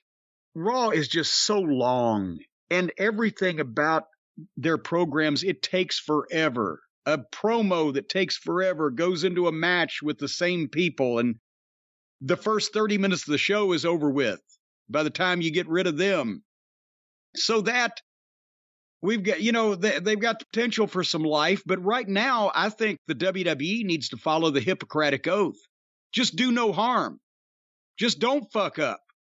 In this case, don't do anything if it has to be wrong, because nobody's mad at them. They've got goodwill. Their ratings are up. Their overall buzz is up with Triple H. Vince is out of the way. They've got the ability to, get some guys back that were not wanting to put their careers in Vince's hand. They just need to not fuck up. And they're not going to do anything that's going to cause 300,000 or 400,000 or 500,000 people to quit watching either Raw or SmackDown. So they're just fine. With AEW, it's a goddamn shitstorm. And you never know what's going to happen. And now, who are they going to put on Wednesday night? And where is any of this going to go? It's probably not going to make sense, but we can't even figure out what wouldn't make sense. So for all the wrong reasons, nobody's really talking about the matches or whatever, except the AEW faithful who will eat the Elmer's glue and thank you for the ice cream. But a lot of other people are going, well, yeah, what are they going to fucking do now, including us? So it may be more interesting. Dynamite, if you're going to see somebody fucking paralyze themselves on live TV, that's the place you're going to see it. If you see somebody go into business for themselves on an interview, that's where you're going to see it. If you see beforehand or even afterwards, guys are going to get in a fight in the fucking locker room, that's where you're going to hear about it. So we may be looking more forward to AEW than we are the WWE, just to see how much further this thing can go. And by the way, here's news: Twinkle Toes is in Japan. He has slunk all the way to the land of the rising sun.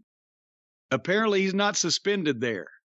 If he's doing any work for the video game, then it raises question about what the suspension really is. Are you trying to insinuate that somebody in the wrestling business would lie to the public?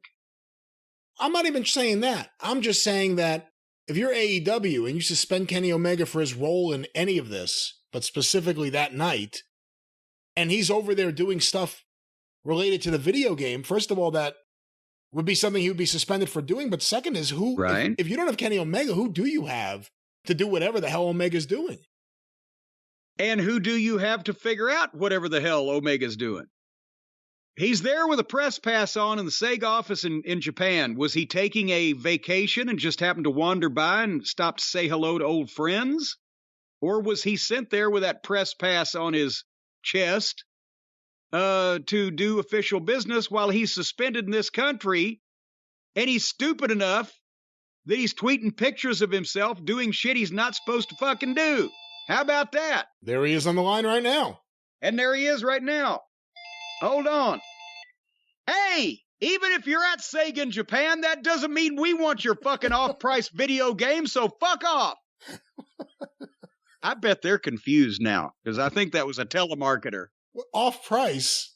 Off-price, off-brand, off whatever. All right, well, Kenny Omega, indeed, in Japan. We cannot confirm that that was him on the line there. But you talked about WWE TV with AEW. Tony Khan needs help. I have to imagine that if you're a booker and you're someone that's really hands-on, it's probably really difficult to accept you need help. It's probably really difficult to know you need help and know who to turn to. I mean, you've been there where you booked something for several years, and at the end of Smoky Mountain, you know, you heard every now and then, like Brian Hildebrand wanted to do something, or Buddy wanted to take over, or something else. What do you think Tony's going through right now, knowing he has to do something, but it's got to be a difficult move to actually do something? Well, the problem is also is who to do something with, because since there are, you know, opposing sides in his locker room, if he puts all the people, if he was to say, okay, I'm going to get 2 or 3 or 4 people to help me out with this booking that I'm fucking up, right? Are all those 2 or 3 or 4 people from one camp or from the other camp? Or then do you have to have an equal number of people from the Buckaroos and from the normal wrestling camp to make it even? And how do you know who to listen to? And that's the biggest thing is Tony made the mistake at the start. He didn't know who to listen to. That's how he got hooked up with the Buckaroos. And they hornswoggled him. And they convinced him they were more important than they were. And they not only got big contracts, but they got executive vice president positions. And, you know, that's where how we're in the state we're in now. So what does he do now? He needs some experienced wrestling personnel to not only tell him things to book and things to not book, but potentially who to listen to. But if he doesn't know who to listen to, how the fuck does he appoint those people? I don't know. I have no fucking earthly clue, because this is nobody this inexperienced in professional wrestling has ever been involved in it to this level before. Even Jim Herd knew absolutely nothing, but he wasn't trying to do everything all by himself, and he didn't appoint a bunch of wrestlers that were going to cause trouble to important positions in the company. And can you think of anybody else that's ever been in charge of a wrestling promotion this size or even close with less inside knowledge of, experience in, and overall talent for something in the wrestling business itself than Tony Khan? I can't think of anybody ever. I mean, you know, again, there's only a limited amount of people who ever became promoters in wrestling successfully. Maybe Eddie Einhorn? Well, Eddie Einhorn didn't self-destruct this badly and didn't make a public spectacle of himself. He didn't have a lot of experience in wrestling, but at the same time, he managed to have a lot more star power for the field at the time than Tony did when he started out. Einhorn had huge fucking names in the mainstream wrestling industry working for him when he started out. Hey, here's a question. But anyway, here's a question for you.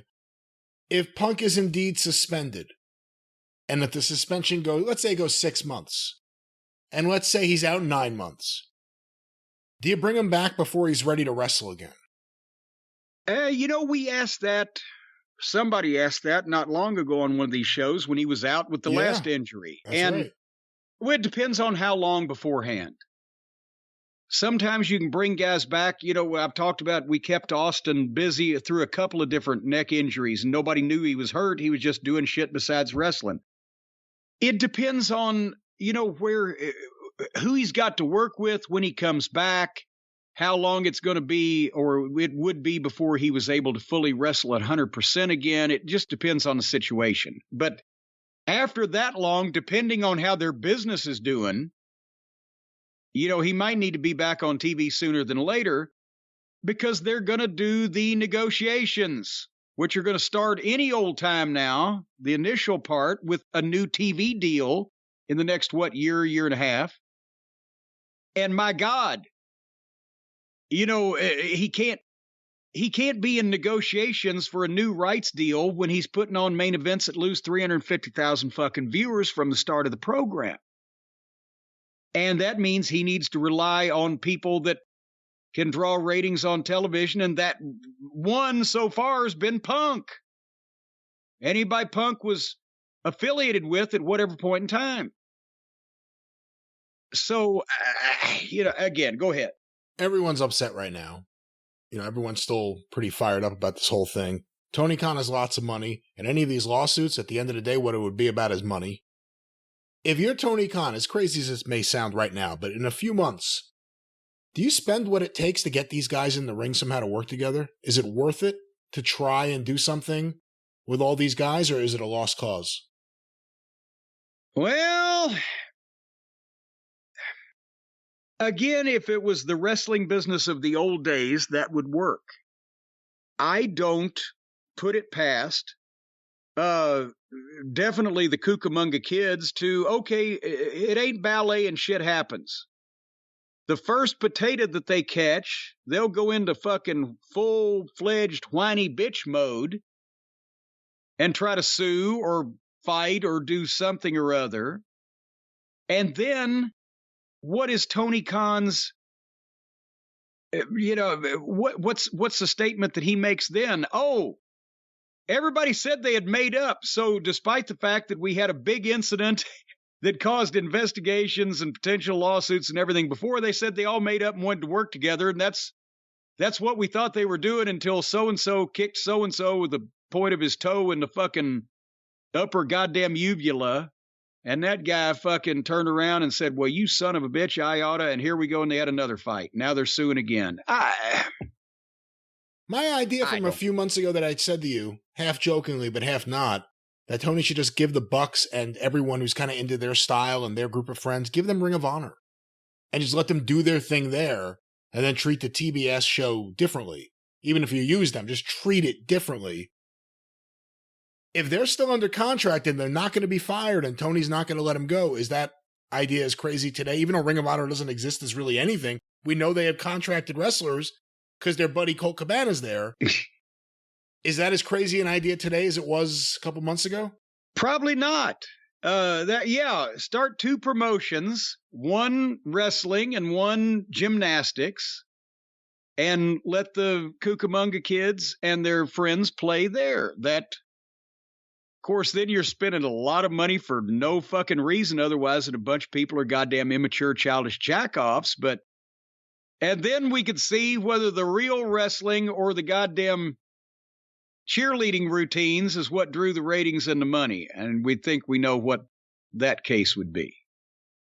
All right, Jim. Well, you and I are both exhausted this conversation, and I think we're both exhausted, and I think we've exhausted the show, and would love to get some questions that are not about CM Punk and the Bucks one of these days. Just want to throw that out there. Pages upon pages of questions about CM Punk and the Bucks. With that, the drive-thru is closed, and it's been a while. Where's my... Here we go.